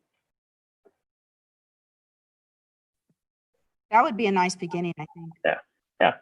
We have like a time date when that can happen, so we can just check back with that. I mean, especially with COVID, everyone's gone. That's the thing I've noticed, is that the actual information is harder to find when people are not in buildings. You can't walk into an office. You have to rely on somebody virtually getting back to you. And I just think it would just smooth things over. So what do you think? Could we just check on that maybe as a discussion of? Can we keep that as a discussion item for next meeting? Yes. Yeah, and then talk over with people and see what they think. Yeah. And I think this is mostly COVID, like it got really bad during that time. And I just think this virus, it does this too, which who would have guessed? All right. All right. Is that good? Any other discussion items on that? Okay. So I have listed again our board of director goals, 13A. We went over that in workshop last month, and we actually had 3 dates for a strategic plan and then the rest. Now, remember, this will be fluid. Like today's board, our workshop is going to be really important. COVID, if it bumps things, right? Because that happens. So that's just the items are there and listed. For sure, the first 2 we had said are important. And then also we did talk about the MACS contract language discussion. you were saying that in finance training, that you might set some dates for that, or at least look at finding some dates. I don't want to do anything yet for those two because they're at the bottom of the list and COVID, but we definitely had talked about getting during workshop times to have people Zoom in and have training on this. Next. Yeah, I reached out to Max. I gave him dates of like in November and December, but I haven't heard back from them. Okay. So as soon as I hear back, then I can let you know when they're available. You're on mute. You're on mute, Annie. I'm sorry. I think November was one of our, I just don't want to overdo it either, just because we've got lots of stuff here, but okay. And then the finance training you were going to check into, so that'd be great to just have someone come in and do a workshop in our 5 o'clock hour for that, so we have that. So there's that. And then dates of times of BOD workshops, you can see they're listed on our website and also below. So we come to our motion to adjourn. Hang on, Annie. Yes. I would like to throw out the idea of Yes. future board workshop idea or meeting Yes. idea. We need to review the activities handbook and the coaches advisors handbook for COVID. Yeah. I actually had that on there because it was in the, Because the coach activities one hasn't been sent to them yet. Like I haven't gotten it yet. yeah. And I know it's not something that we formally have had. We usually it mirrors the student activities one, but again, I think we need to look at both because they do need to have some updates for COVID stuff. And there was a couple policies that weren't updated that I missed. I figured the policies were up to date because I sent them, but they aren't. Okay. And then I noticed in your report with the Assistant Director of Activities, John, your director report that that people were starting to do sports, but I don't think the activities director, the activities handbook had COVID specific details because we didn't have it at the time in there, like how we're dealing with COVID. So that would be a good update. That's because we didn't have it last time. Remember, we were waiting for the, all right. So I think a lot of that will be sport or activity specific. So other than a blanket statement that each activity will have something, I don't know if you're going to see specifics. I mean, unless they're generic, across the board for everything. I don't think you're going to see that because some of that is determined when the sport actually starts. For example, like basketball, we don't even know what that's going to look like if we have it at all. I sure hope we do. okay, so Michelle, do me a favor. Do we want this on next? Tell me what you want next month. Then I would, yes, because since we're already going to have to be looking at the coach/advisor one anyway. And I understand that like a lot of the times it's, we will be following the MSHSL guidelines, but the thing is we should just say what those guidelines are. So I would like to see it unless everybody objects. Personally, I just want to see it as soon as possible so I know we move forward with our activities on the right note.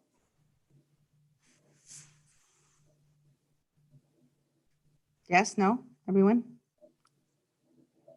Okay. I'm going to count on you for verbiage on that next. It'll go on next agenda. We'll count on you for verbiage on that, okay? All right, thank you. All right, anything else before I adjourn? I just want to make sure. Okay. So I am going to, I'd like to have someone motion to adjourn this meeting at 8:24. Is that, no, 29, 8:29. Do I have anyone want to motion that? This is Adam, so moved. Do I have a second? This is Jennifer, all second. All right. And let's go ahead and do a roll call for that. Annie Cardenas, yes. Dan Ellingston, Yes. Michelle Kurkowski, Yes. Judy Seeberger, Yes. Adam Bartz, Yes. Rob Kruger, Yes. Jennifer Bartle, Yes. Maggie Burgraff. Yes. All right. Thank you all. Have a wonderful evening. Thank you. Thank you, Bye. everyone.